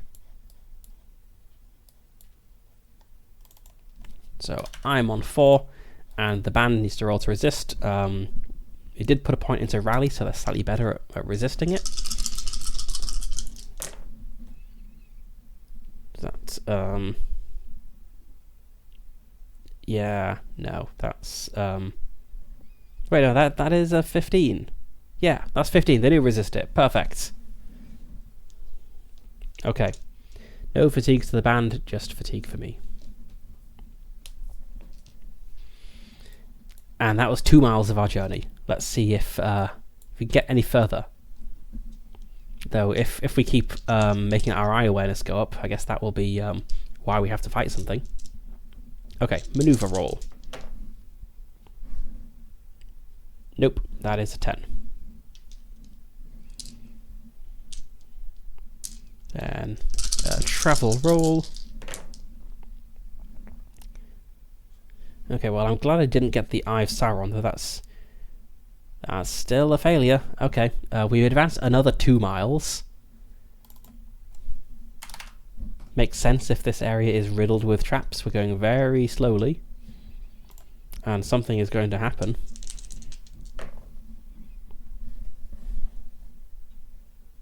Watchful eyes again. Yep, the dice really do tell the story. And it's to alone scouts. Okay. So we start to advance into this area and we set off some sort of like alarm trap, and we quickly get out of that place. Then, as we're moving along, we suddenly hear like a sharp intake of breath and see like at the end of a corridor like a goblin is kind of like stood like staring at us, just like a scout, and someone has to take off down the corridor and just like end this scout. Probably Var, because of his grim fury. I think Var just like takes off sprinting down like down this hallway to get the goblin before he can make some sort of noise.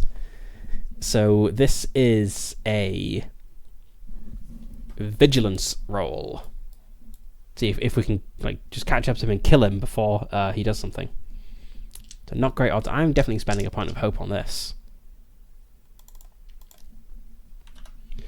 Have we got anything that helps? Probably not. Maybe Var's Grim Fury. Yeah, I think the Grim Fury helps here. So that's another bonus die. So like, before anyone can like do or say anything, Var just takes off sprinting down the corridor, intent on just burying his axe inside this goblin's skull.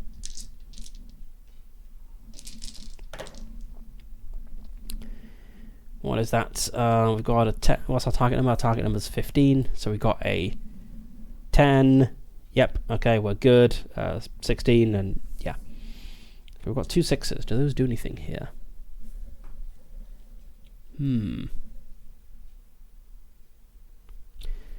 Sixes normally mean like you do extra well, or you can like help cover for the failure of an ally.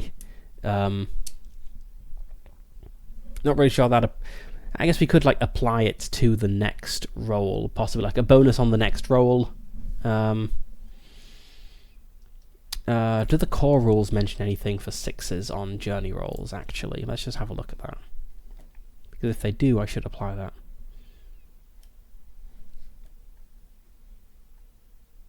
Event resolution, page 112.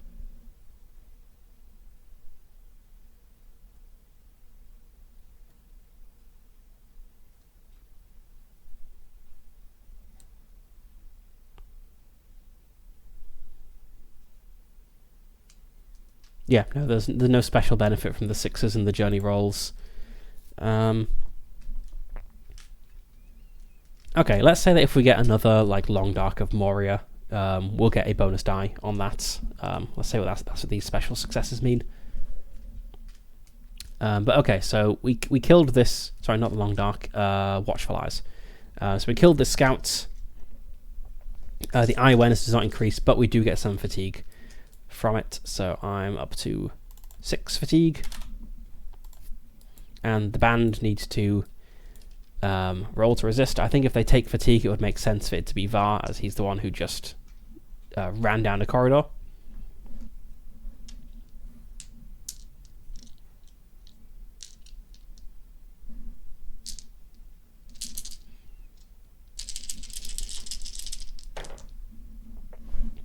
Was that 9? Yeah, 14. Okay, Var's going to take a point of fatigue.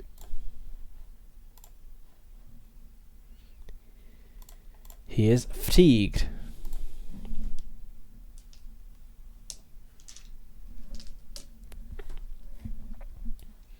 Alright, we have advanced 4 miles into Moria. Are we going to get more than 2 miles at any point on this journey? Let's find out with another maneuver roll. That is another failure. So let's make another travel roll. Okay, we've got a 9. Yep, that's a 15, I believe. Yeah, my target is 18. Okay, that's another failure. We advanced 2 more miles. Wow. Yesterday we were advancing 6 miles at a time. Now we're just doing 2 miles at a time. Not going well. What's going to happen this time? It would be very funny if it was Watchful Eyes again.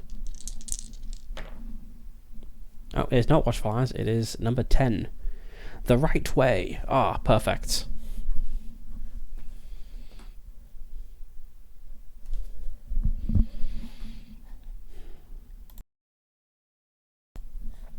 Okay, we find some unspoiled chambers. Let's whip up the random chamber generator and see what sort of unspoiled chambers we found.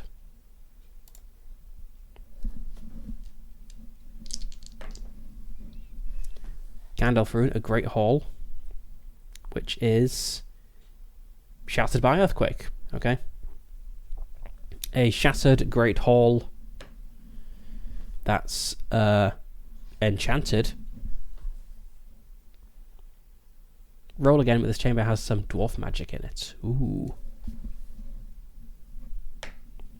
10. Natural. Not the chamber is a cavern or other natural opening in the rock adapted by the dwarves. Okay, so we come across this like vast cave that has been loosely, only very, very loosely, kind of shaped into a huge hall. So I think maybe they've, like, the dwarves have slightly leveled, slightly flattened the ground. But I'm picturing this huge space with, like, stalagmites and stalactites have come together to form big pillars. These, like, big natural pillars stretching floor to ceiling. It's like one of the huge carven halls, but with natural pillars rather than carven ones. And I think it looks very nice, actually, especially if you're a dwarf. They're big into like nice looking caves, and I think it is so beautiful. It is going to ease shadow points or fatigue, one of the two. I think it's going to ease 2 shadow points. I'm the game master, I can just make it do that. I think everyone just like takes a moment to appreciate this, and they're like, there are some things in Moria that even the orcs can't spoil. This beautiful natural cave. This is what it's all about, really. But we also still need to make a roll to see if we're able to kind of navigate this well. So this is a awareness or vigilance. I'll go with awareness. I'm the leader. Let's spend a point of hope here.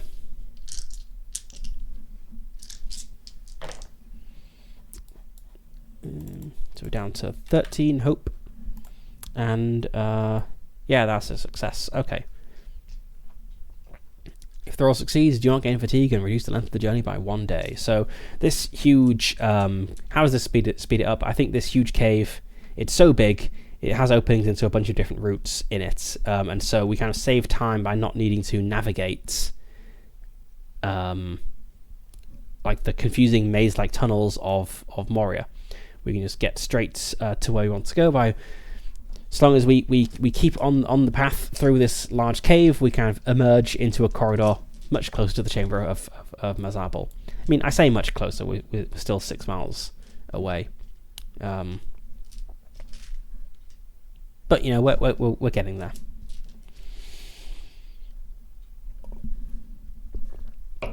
Let's see if we're able to move more than 2 miles this time.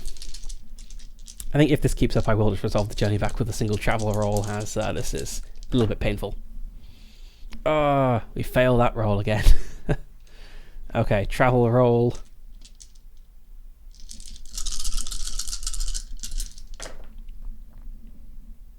That die is cocked, but I'm gonna say it's fine. Okay. This is promising. We've got 9, 15, 20. 23. We succeed on the travel roll. 23 is more than 18. Okay, and we got 1-6 here. So we're going to advance 8 miles. Okay, we make it to the chamber of Mazabal. And we know there is an orc band in here with some loot. They've got something that's taken from an ancient tomb. And I mean, they might not be based here. They might use it as like a treasure hall or something. I feel this room isn't packed with. Maybe it is packed with treasure. Yeah, I think it would be nice to find like some cool weapons or stuff. So let's say it is like a goblin or orcish treasure hoard that they've got set up in this room here. And so there is a random orc band generator, which we won't directly use the result of this because this is for the non-solo rules. We kind of abstract the combat a bit, or the band of enemies a bit for the solo rules. But maybe this could at least give us a sense of like how tough a band it is. Like, is it just a couple of scouts who keep an eye out, or is it like an actual like fortified thing? So let's find out.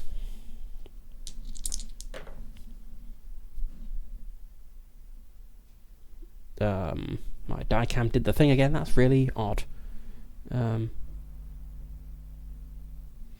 Anyway, we've got a Gandalf rune and a 1. That's the best possible result, I think. So there is an Orc chieftain here, but the enemies are sleeping, feasting, distracted, or already engaged in some task, and we can take them by surprise. And 1 success die per player hero. Okay, let's roll. I guess six more dice. Okay, what do we got here? So we got some 1s, a 2, and a 3. So if we were rolling up an actual Orc band here for the non-solo rules, we would have an Orc chieftain, but everyone's distracted, as I just said. We would have 4 Great Orc bodyguards, 1 Orc guard, 1 Goblin archer, and 4 Orc soldiers.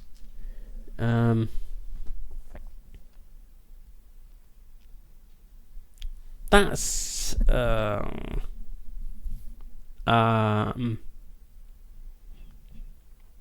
that sounds a reasonably tough band. So let's go back to our solo rules.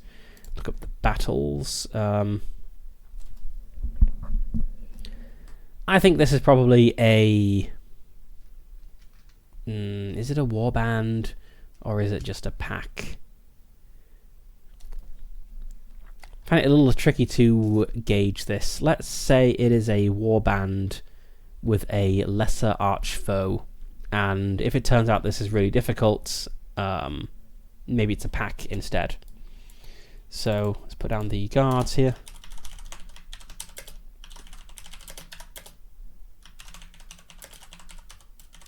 A warband with a lesser archfoe, so that is 2 might, 6 resistance. What do we get from the archfoe?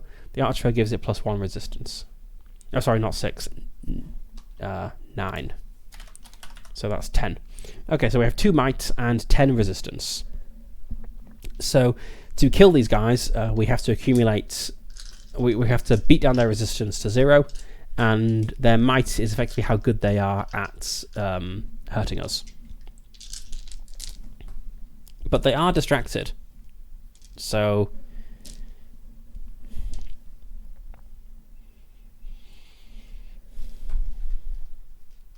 we know from the books and the films that the Chamber of Mazarbel was where the dwarves of Barlen put up their last stand, and they barricaded the door and held out in there for at least a few days before the orcs broke in and killed them all.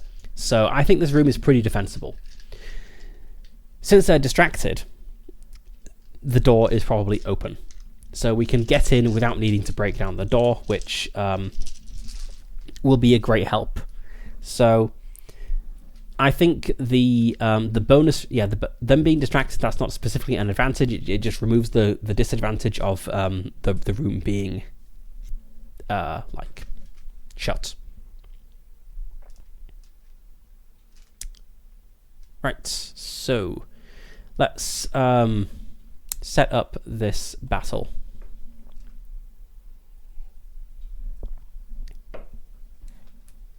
Okay, so 9 resistance would be a daunting objective. Okay, we've got 10 resistance, so slightly more than daunting, but not quite overwhelming. I think our objective is to kill all these guys. I mean, it's a band of orcs. They've got treasures looted from ancient dwarven tombs. They're occupying like a famous location. Let's kill them. Let's just note it down here. Yep, objective, kill them all. Let's just embiggen this a little. There we go.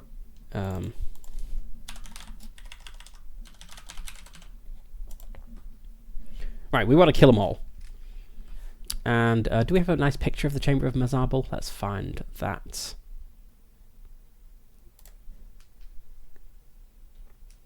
Okay, which one is the actual Chamber of Mazarbel? Okay, so right, so the actual chamber. Ooh, we have the little path heading down there. Where does that go? Eastern Stairs.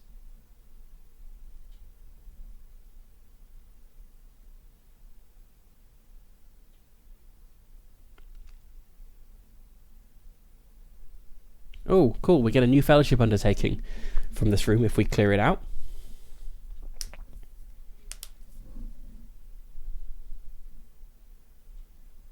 Okay, so it looks like the Chamber of Mazarbel is actually reasonably fortified here. So we got like a... Let's see. We've got this Hagrot the Sneak.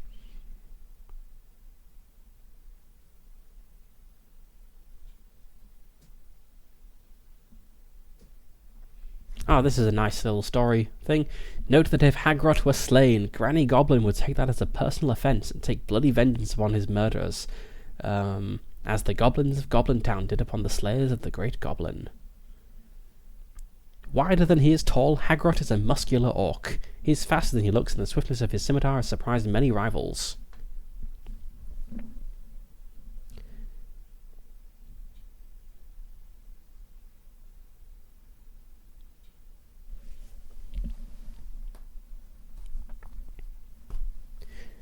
Okay, that's nice. So we have this Chamber of Mazarbel, which is number 4 here, over on the right side. The door to it into the 21st Hall. Let's say that door is open and not being actively watched because the orcs inside, led by Hagrot. I keep switching between saying orcs and goblins. The two terms are basically interchangeable in Middle Earth. Goblins are just small orcs. They're the same species. But okay, so yes, so we have the Chamber of Mazarbel occupied by Hagrot and his band. They are partying for whatever reason. And so the door is open. Now there is a path down to somewhere else. But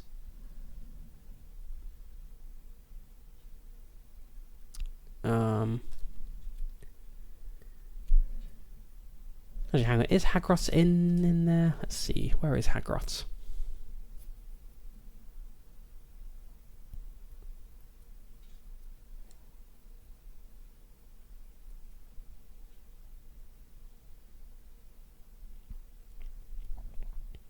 Hagrot's, according to the book, Hagrot looks after the 21st Hall. But let's say he's based in the Chamber of Mazarbel, because that's where we're going.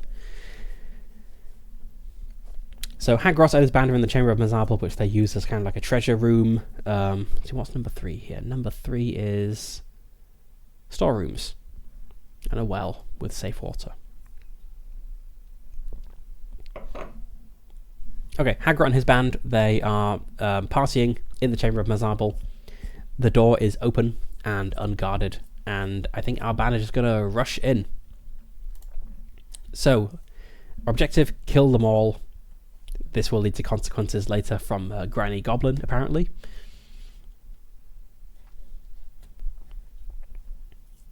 Right. What sort of advantages and complications do we get here? So there's kind of a narrow opening which would affect retreat.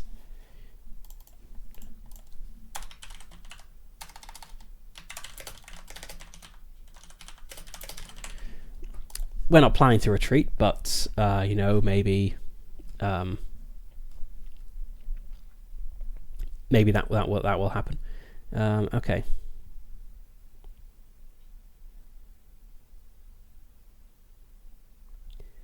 Okay, and we're then going to make a battle roll, which is going to be favoured. If the roll succeeds, we get a temporary advantage. If we fail, it is a temporary complication. And we can get a persistent advantage or a persistent complication if we roll a Gandalf rune. So what's my battle score? My battle is only a 1. That's really bad odds.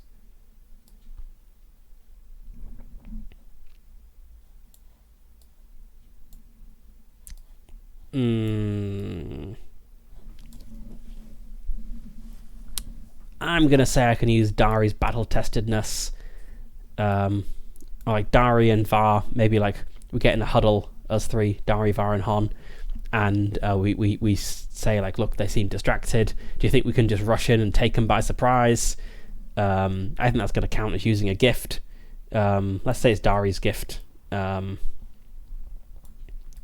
If the roll like goes terribly bad, so that's going to give us a bonus die. I've got 1 die from battle directly. The roll is favoured. Still only 2 d6s. I'm also going to spend a point of hope to get an extra d6. And can I spend multiple points of hope? Actually, let's just check the rules.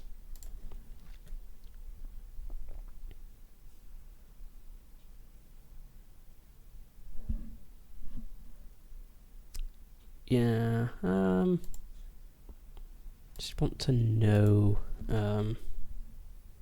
I don't think you can spend multiple points of hope, but if I can, I want to.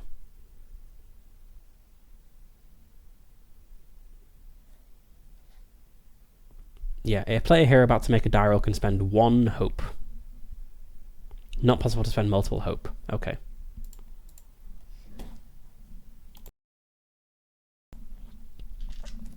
Alright, so I've got 3 success dice and 2 feat dice, which is still not amazing odds. Like my target number is 18. That's pretty tough. But it's as good as it's going to get. Okay, so I've got a 6, 12, 18. Okay. I just met it. I didn't get a Gandalf rune, so it's just a temporary advantage.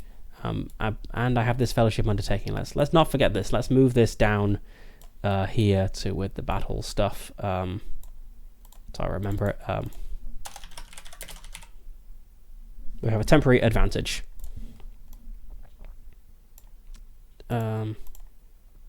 Actually, no, that's not interesting. What I actually want to do is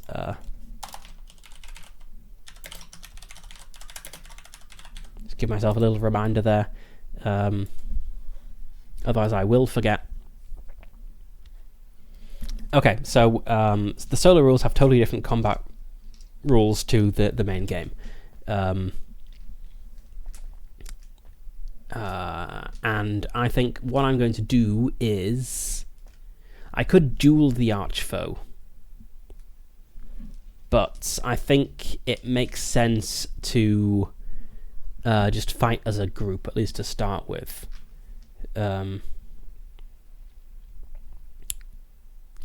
Let's see, my battle is bad, so I'm not going to try to command. My enhearten is bad, so I'm not going to try to inspire. I think I'm just going to fight.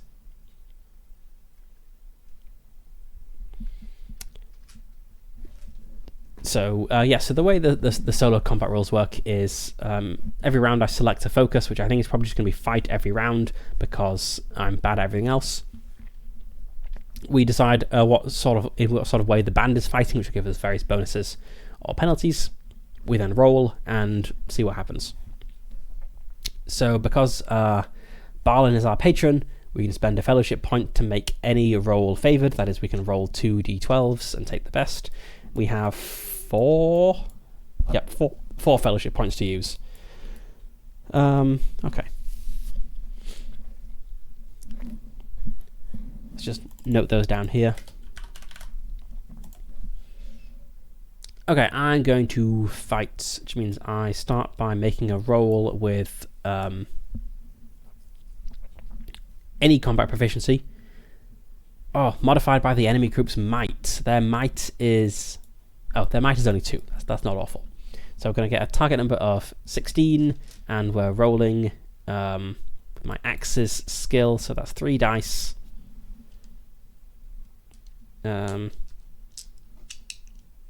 I'll spend a hope on this. Why not? Or would it be better to be inspired here? Let's have a look. No, I think hope is better on this one. So let's spend a point of hope. Hon raises her axe and runs in, screaming a war cry. The orcs start to jump up in surprise.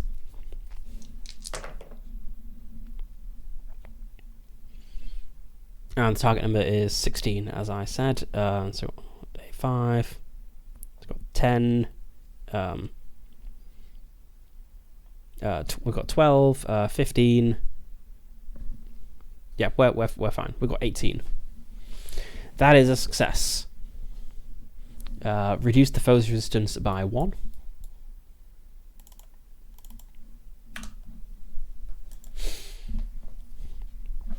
We do not have any 6s, so we don't get any special bonuses.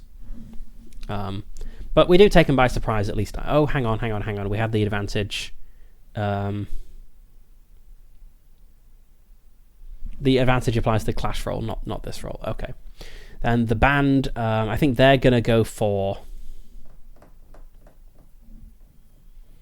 Okay, what's the clash roll I make? It's a war roll against a target of 17.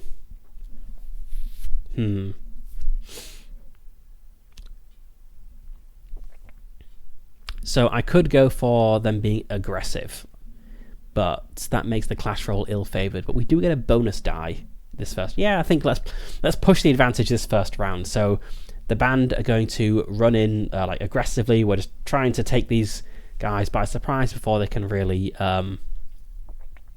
what's the word? Before they can really get up from what they were doing, before they can organize themselves. We probably have what's his face, Hagroth yelling, grab your spears or something like that. But we're gonna be very aggressive. So an ill-favored clash roll. I get a bonus die because we have this temporary advantage. We've taken them by surprise. I get 3 dice for the war score, and the target is 17. Okay. We got the same result on both d12s, so the ill-favored doesn't actually matter. 4, 8, 10, 14. That's not enough. Okay, we failed the clash roll. Now it does say, when you're aggressive, reduce the resistance by 1 immediately, regardless of the outcome, so the resistance is down to 8. But we have failed the roll, so something bad is going to happen.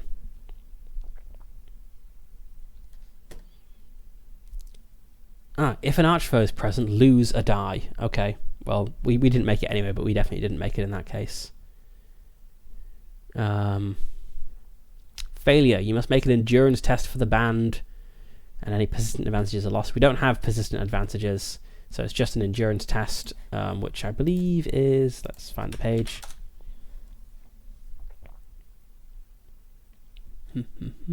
Rally. This is modified by the might of the foe, so... Yep, we've got a rally roll with a target of 17. Not great.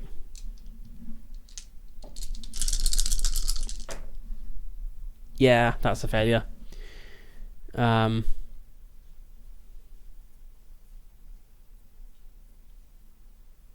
Okay, so that's outside of a battle this happens, but what about inside of a battle?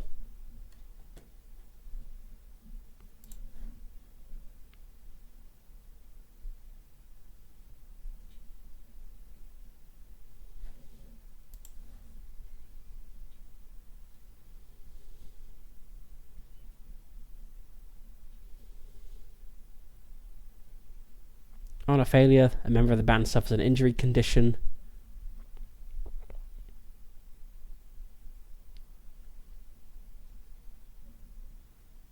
Really? Even in a battle, they just get... Okay. So someone's going to get a fleeting injury. Let's pick on someone. 3. Toki takes a fleeting injury.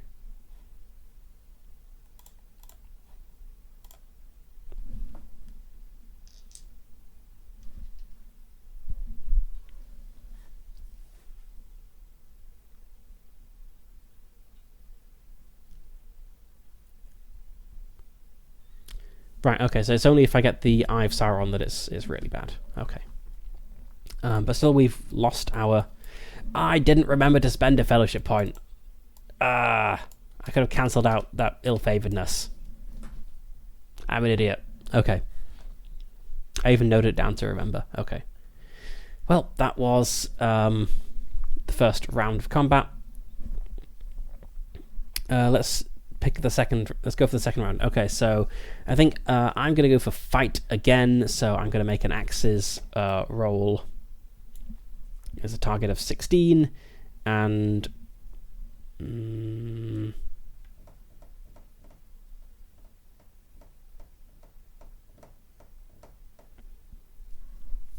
I think it's going to do a straight roll. So 3 dice and the d12. That's an Eye of Sauron. Okay, that's a failure. And as it's an Eye of Sauron, I believe that means the eye awareness goes up. Let's just double check. That might not happen in combat, but let's see.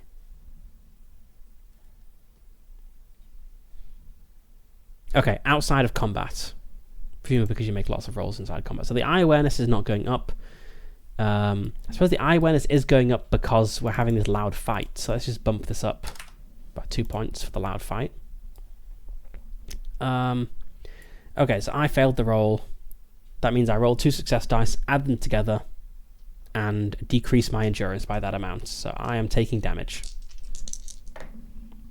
Okay, 3 points of damage.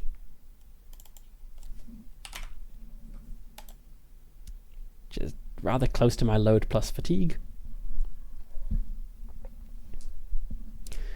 The band then, let's...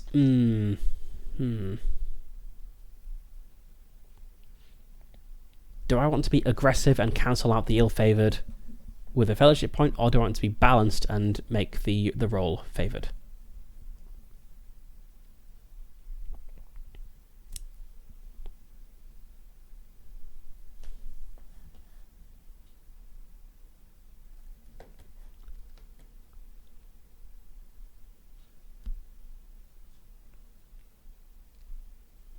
I think let's go for balanced and spend a fellowship point to make this favoured.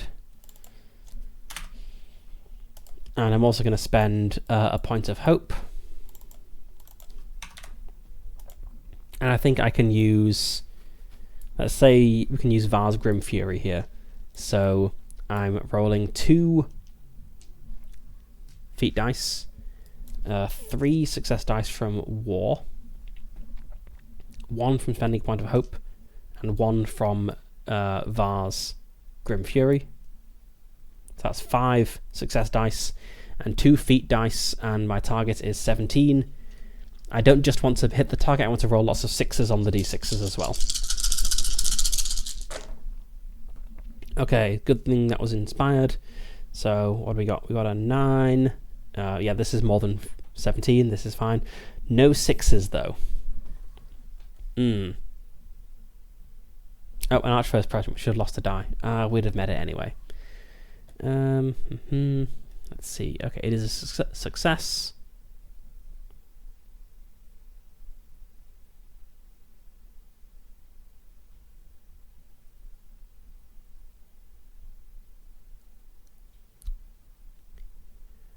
All we can do with that is reduce the resistance by 1 point.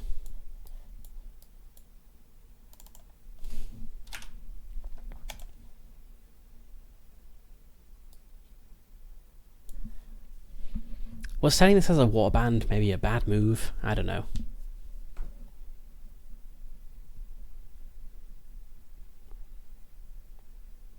Or perhaps them being distracted should have been a persistent disadvantage.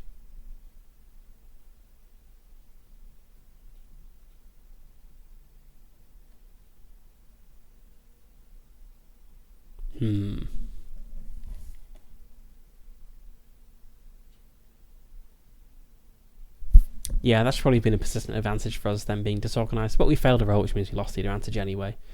Okay, next round.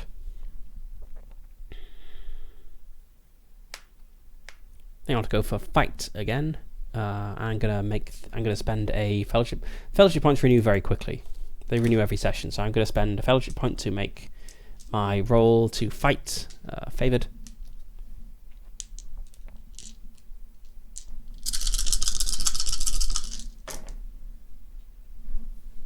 Oh, 10 and yeah, okay.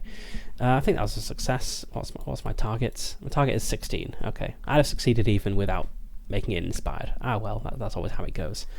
Okay, I didn't get any 6s though. I really want the 6s, but I reduced the resistance by 1. So we are like slowly wearing them down, but it's tough going. The band, let's be again,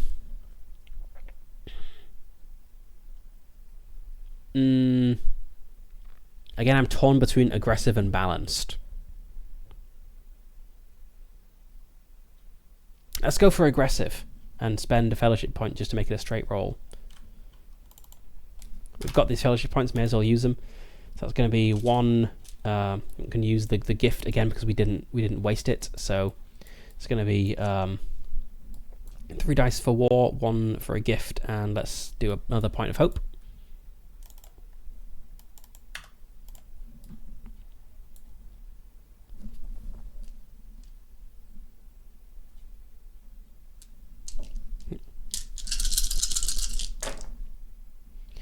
Okay, and that supposed to roll 1 fewer die because of the archfoe. I've got my eyes closed, so I'm picking one at random. This one. Oh, I removed a 6. Damn it. Okay. Got 4, 10. Target is 17. Yep. We made it. Okay, so it was aggressive, so we immediately reduced the resistance by 1. And then, okay, so we succeeded, which means we get 1 point to spend on the clash success table. We also got a 6, which gives us a 2nd point to spend on the table. So we could reduce the resistance by 2 points. Or we could gain an advantage, maybe. I feel this is going pretty well. I feel we just want to get the resistance down as quickly as we can. So let's knock 2 more points off the resistance. I think Hagrot is getting a bit panicky at this point. It could still all go terribly wrong, though. So, I think let's just press the advantage. It is a shame that I'm not good at battle or enhearten. It would be nice to have a bit of variety in my rolls here, but yeah, I'm bad at both, and my target number for heart is really high, so it's just not worth the risk.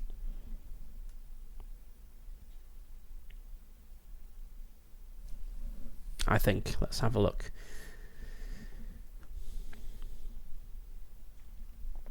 Okay, so if I inspire and roll enhearten, they're inspired until we next fail a clash roll. That's very good. It means we get more for spending hope. But if the roll fails, I'll gain a shadow point. Yeah, I think I'll go for fights. I won't spend a fellowship point this time. I'm going to save that for the clash roll. So,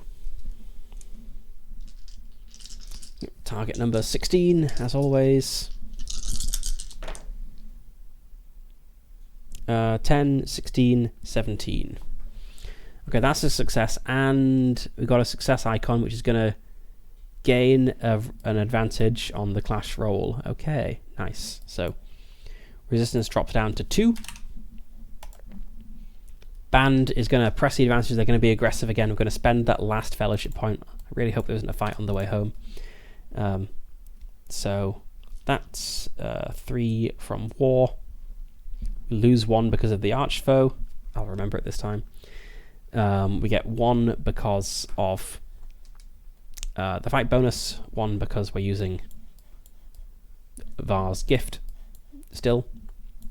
So that's 4 dice. Do I want to spend hope? I think we're probably fine without spending hope. I might regret that. Let's spend hope.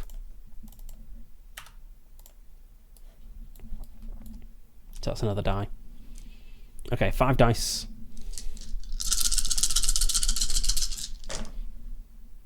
Gandalf rune. Automatic success. Perfect. And we got a 6. So we can spend those 2 successes to drop the resistance down to 0. Okay. That means it's done. I should maybe have dueled the Archfoe, possibly. But yeah. Okay. So we reduce the resistance to 0, which means we are victorious. Okay. It might mean the survivors break and flee. I think it is likely the survivors break and free. So let's have a look at the telling table. Yeah. It is likely, I think, they break and flee. Yeah, they break and flee. Okay, so because there was another exit out of the Chamber of Mazarbul, there's a stairway going way down. Does Hagrot make it out, or does he die? I think that's kind of 50-50. So middling, let's say. 6 or greater, Hagrot makes it out as well. No. The Eye of Sauron, always no with an extreme result or twist. Okay. I think like Hagrot turns to flee when it is going badly, and Var just like comes up beside him and cuts him in half. It's like top to bottom, axe straight through the head, down the body. It's gruesome. There's blood everywhere. And this is definitely going to have consequences from Granny Goblin. So let's put that down as a loose thread here before I forget. Not loose ends, loose threads.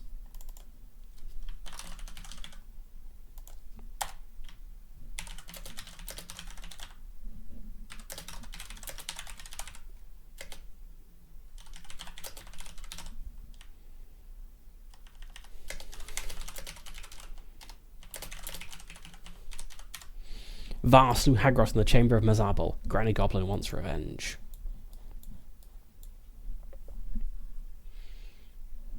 But yes, we've killed Hagrot. We've probably killed some of his band, but enough escape that word makes its way to Granny Goblin. But we did it. We got into the Chamber of Mazarbul, so we can get the stuff. So what is here? There is some sort of like relic from an influential family. I kind of want to know what sort of treasure is here. Though I don't just want to say, and it's full of magical weapons, because that doesn't feel very earned if I just say that. I believe there's something in the core book about determining treasure.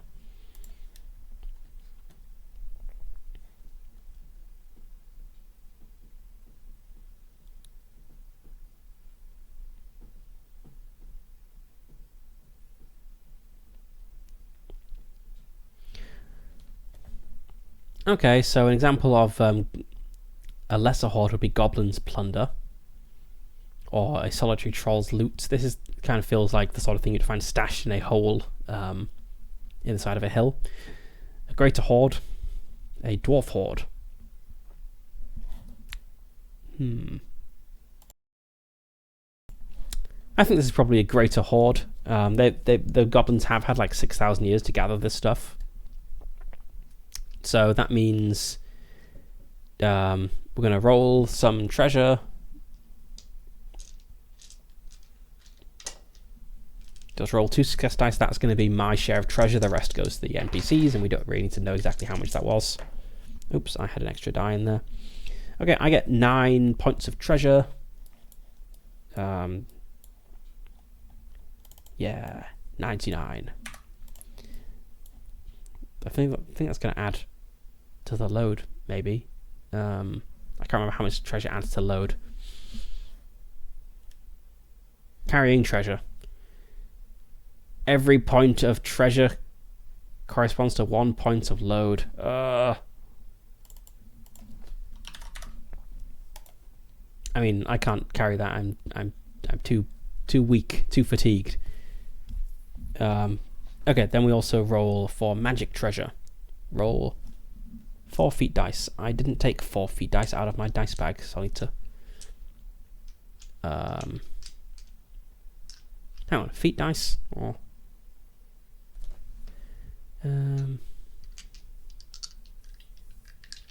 okay, you roll the feat dice, and okay, you want a Gandalf or an Eye of Sauron.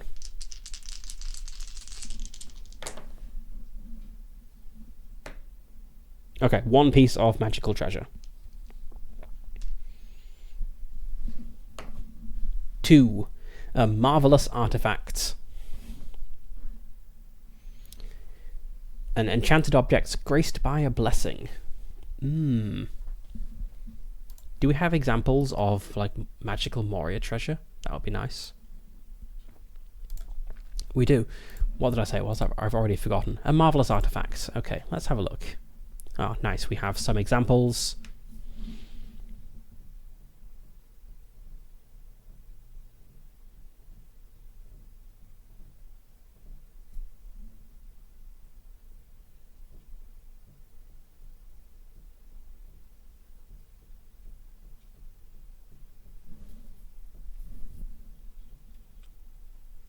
Okay, a blessing of hunting, probably not useful.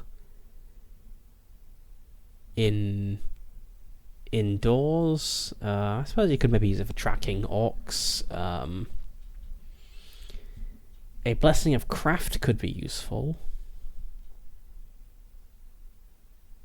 I think the brazen head is a very cool idea. Let's go with the brazen head. The cast head of a dwarven scholar with vocal cords of mithril and eyes of polished quartz. Under moonlight, it whispers secrets, a blessing of lore. According to the tales, this was forged by the mad dwarf scholar Darrow, who descended into unknown tunnels beneath the world and returned with strange tales and secrets. Okay, we have recovered the brazen head of Darrow. Let's put that somewhere. Let's put it over here.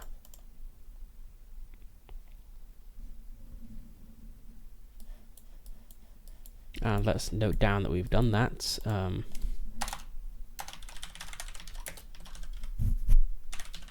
What did I call this mission? Recover captured treasure from the...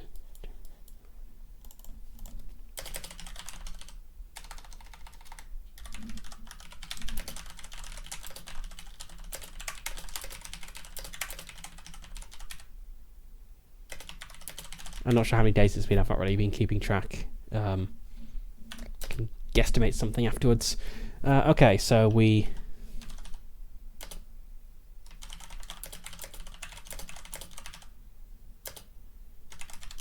slew Hagros and drove off his goblins. The political treasure.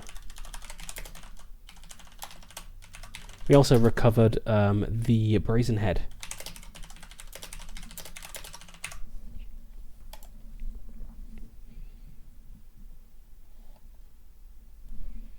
Okay, so just in game mechanic terms, the brazen head gives you a bonus to lore rolls, but the flavour is it whispers secrets. Perhaps it might whisper a secret that leads us to adventure.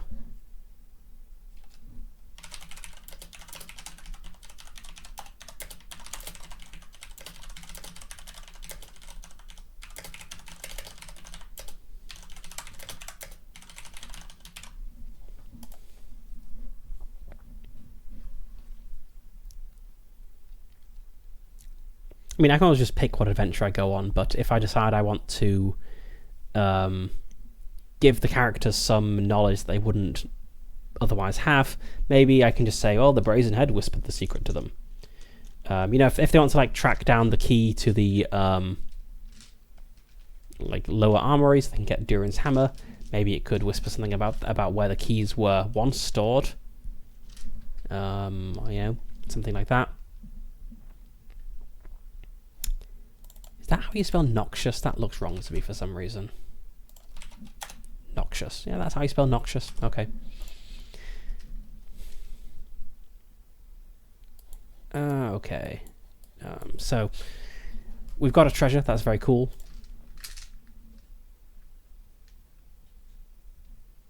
And I think we just want to head back. It is also getting towards the end of stream. We're 2 hours and 45 minutes in. I want to kind of wrap this up at around the 3 hour mark. So I think let's just make a single travel roll to get back, and then I can maybe do a fellowship phase, or I might leave that till the beginning of next time. We'll have a look. So let's just do a single travel roll. If it goes badly, I'll resolve some complication along the way. But, I mean, we're really good at travel. What could possibly go wrong here? I'm sure it'll be perfectly fine.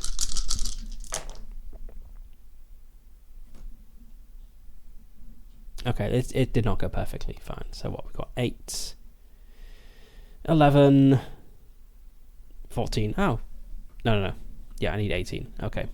It didn't go very well, so something bad is going to happen en route, but I'm not going to play out the whole journey. We'll just have this one complication on it. So let's come up with a complication. The right way. That doesn't make sense. It's a complication. Something bad has happened. Watchful eyes. Actually, it could be fun to... It would be against the rules, but it could be fun to play out a Revelation episode. Let's have a look.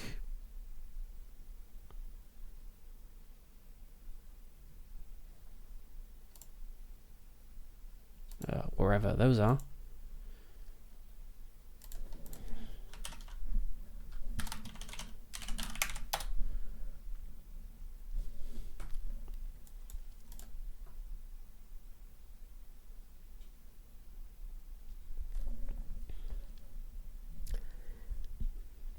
So the Revelation episodes are a really cool feature of the system, where like some very Lord of the Ringsy event happens. However, I feel like they only happen when your eye awareness gets to the hunt threshold, and our eye awareness is way below the hunt threshold. So I feel it's actually quite hard to get a Revelation episode, but I think it's quite fun. Let's have one happen.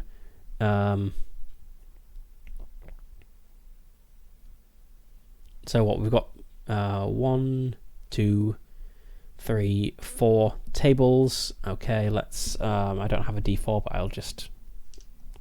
We can make do. 1. Okay. Dire portents. Eye of Sauron. Smoke in the air. The company smells smoke. Hot air laden with fine ash rises up from below. They have delved too deep and awakened a horror in the mines. The next Revelation episode comes from the Gash table, but the roll is favoured. Okay.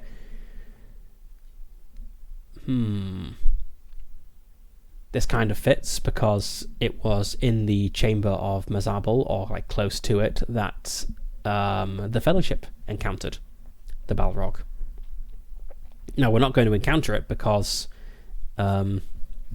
there's probably not going to be another Revelation episode, but I suppose this means that so we have our big fight in the chamber of Mazabal and recover the treasure and come out, and the ground is a little bit too warm, a little bit warmer than it was previously. There's kind of a smell in the air, smoke and flame, and we're like, okay guys, we'd best get moving. Something bad is happening here. So let's make another travel roll. And I think pass or fail, we're going to get out after this travel roll. It's just if it's another fail, something bad's going to happen between here and the exit. That was 6, so get rid of that. Target number 18. I think we've got, what, 8, 10. Yeah, we make it. Okay, so we hightail it out of there. And we get back to Balin's camp and hand over this politically significant treasure, whatever it is. Maybe like a piece of jewellery or something. A very fine craft dwarf ship. Maybe it's like a necklace with like a mithril string. So it's like unbelievably valuable now that there's no more mithril available. Because you can only get it here in Moria. But it's a good enough treasure that it's going to get Balin some political favours back home. Let's note down this.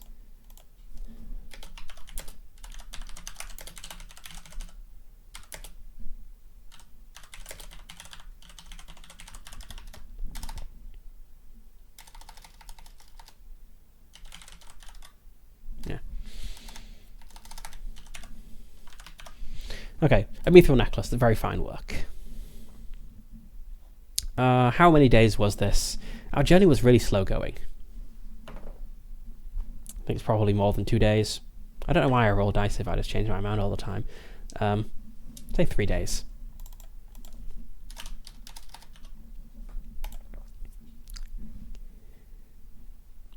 And do I want to do a fellowship phase before we wrap up?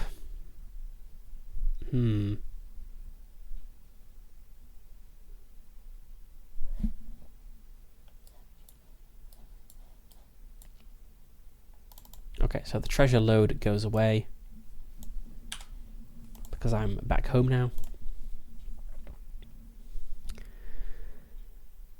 Yes, let's do a fellowship phase. I think it's going to be a brief one of a few days. It's not going to be a full week at this time. That was kind of pushing it a bit, I feel. So just a few days. How many days? 4 days. We have a 4-day fellowship phase.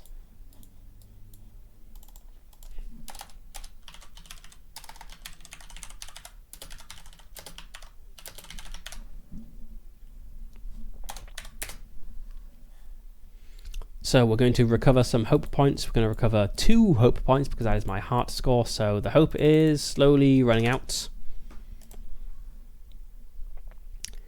We're going to remove... Oh, we don't have any shadow points to remove. We're fine. We recover endurance. So this goes back up to... What was it? It was 28. Yep.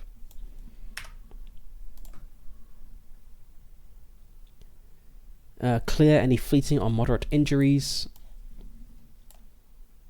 Yep.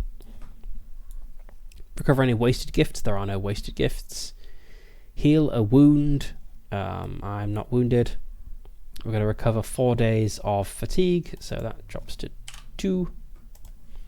And I want to roll to see if the fellowship phase is interrupted. It is not interrupted.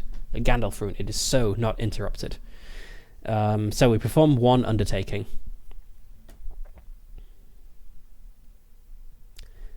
We did get a new undertaking from the Chamber of Mazabal. Special Mazabal specific one here, which is study the records of Mazabal. It works like Ponder Storied and Figured Maps, but gives a +2 bonus to the feat die instead. It only applies to journeys in Moria. And at the Lore Master's discretion, it may reveal the location of hitherto hidden or obscure landmarks. I quite like that. Getting new information. So I think I'm going to go for that, and I will think about what secret lore may be revealed. Oops, I deleted my measuring stick. Let's put that down there. And get rid of those marks.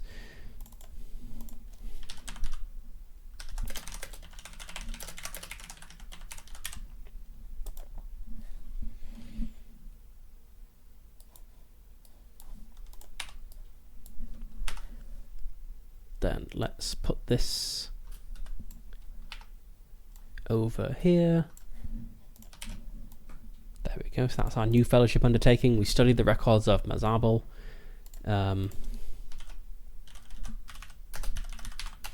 We've completed a mission. Have we done anything? Let's see. We've also survived a dangerous battle.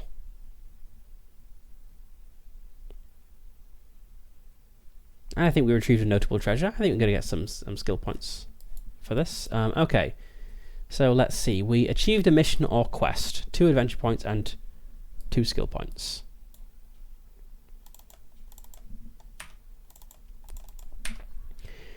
We also retrieved a notable treasure, 1 adventure point and 1 skill point. And I believe we survived a dangerous battle, which gets us 1 adventure point as well. Which is 8 adventure points. That's enough to get a new point of valor. Where was it? It's in the description of the fellowship phase. Yes.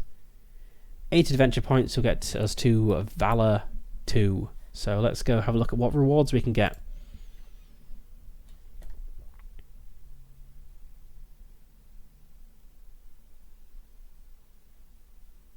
I think it would be nice to reduce my load. Let's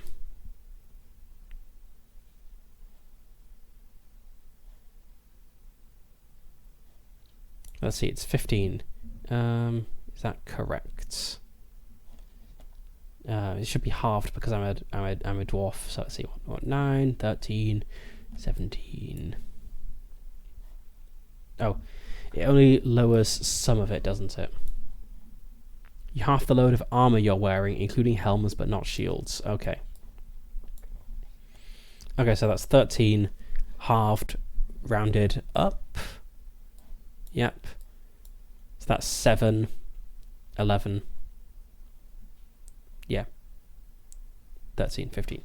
So it would be good to reduce my load because, yeah, it doesn't take much fatigue to get to the point where load plus fatigue equals my endurance, and that's bad. That makes you weary, which means you're more likely to fail rolls. So I'm kind of inclined to go for my cunning make as a new reward. Let's just have a quick look at the other things. Yeah, I think cunning make.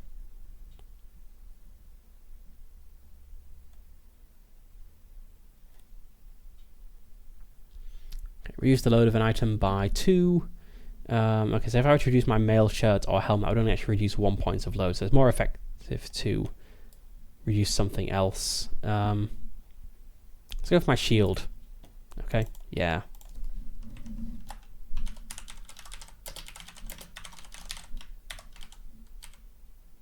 Not shield.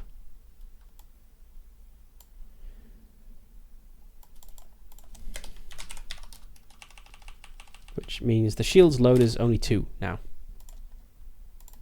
So my load is only 13. Which is a slight improvement. Okay, and I guess end the stream. Well, let's just make sure I've updated this first. Let's note down that I've got a new reward here.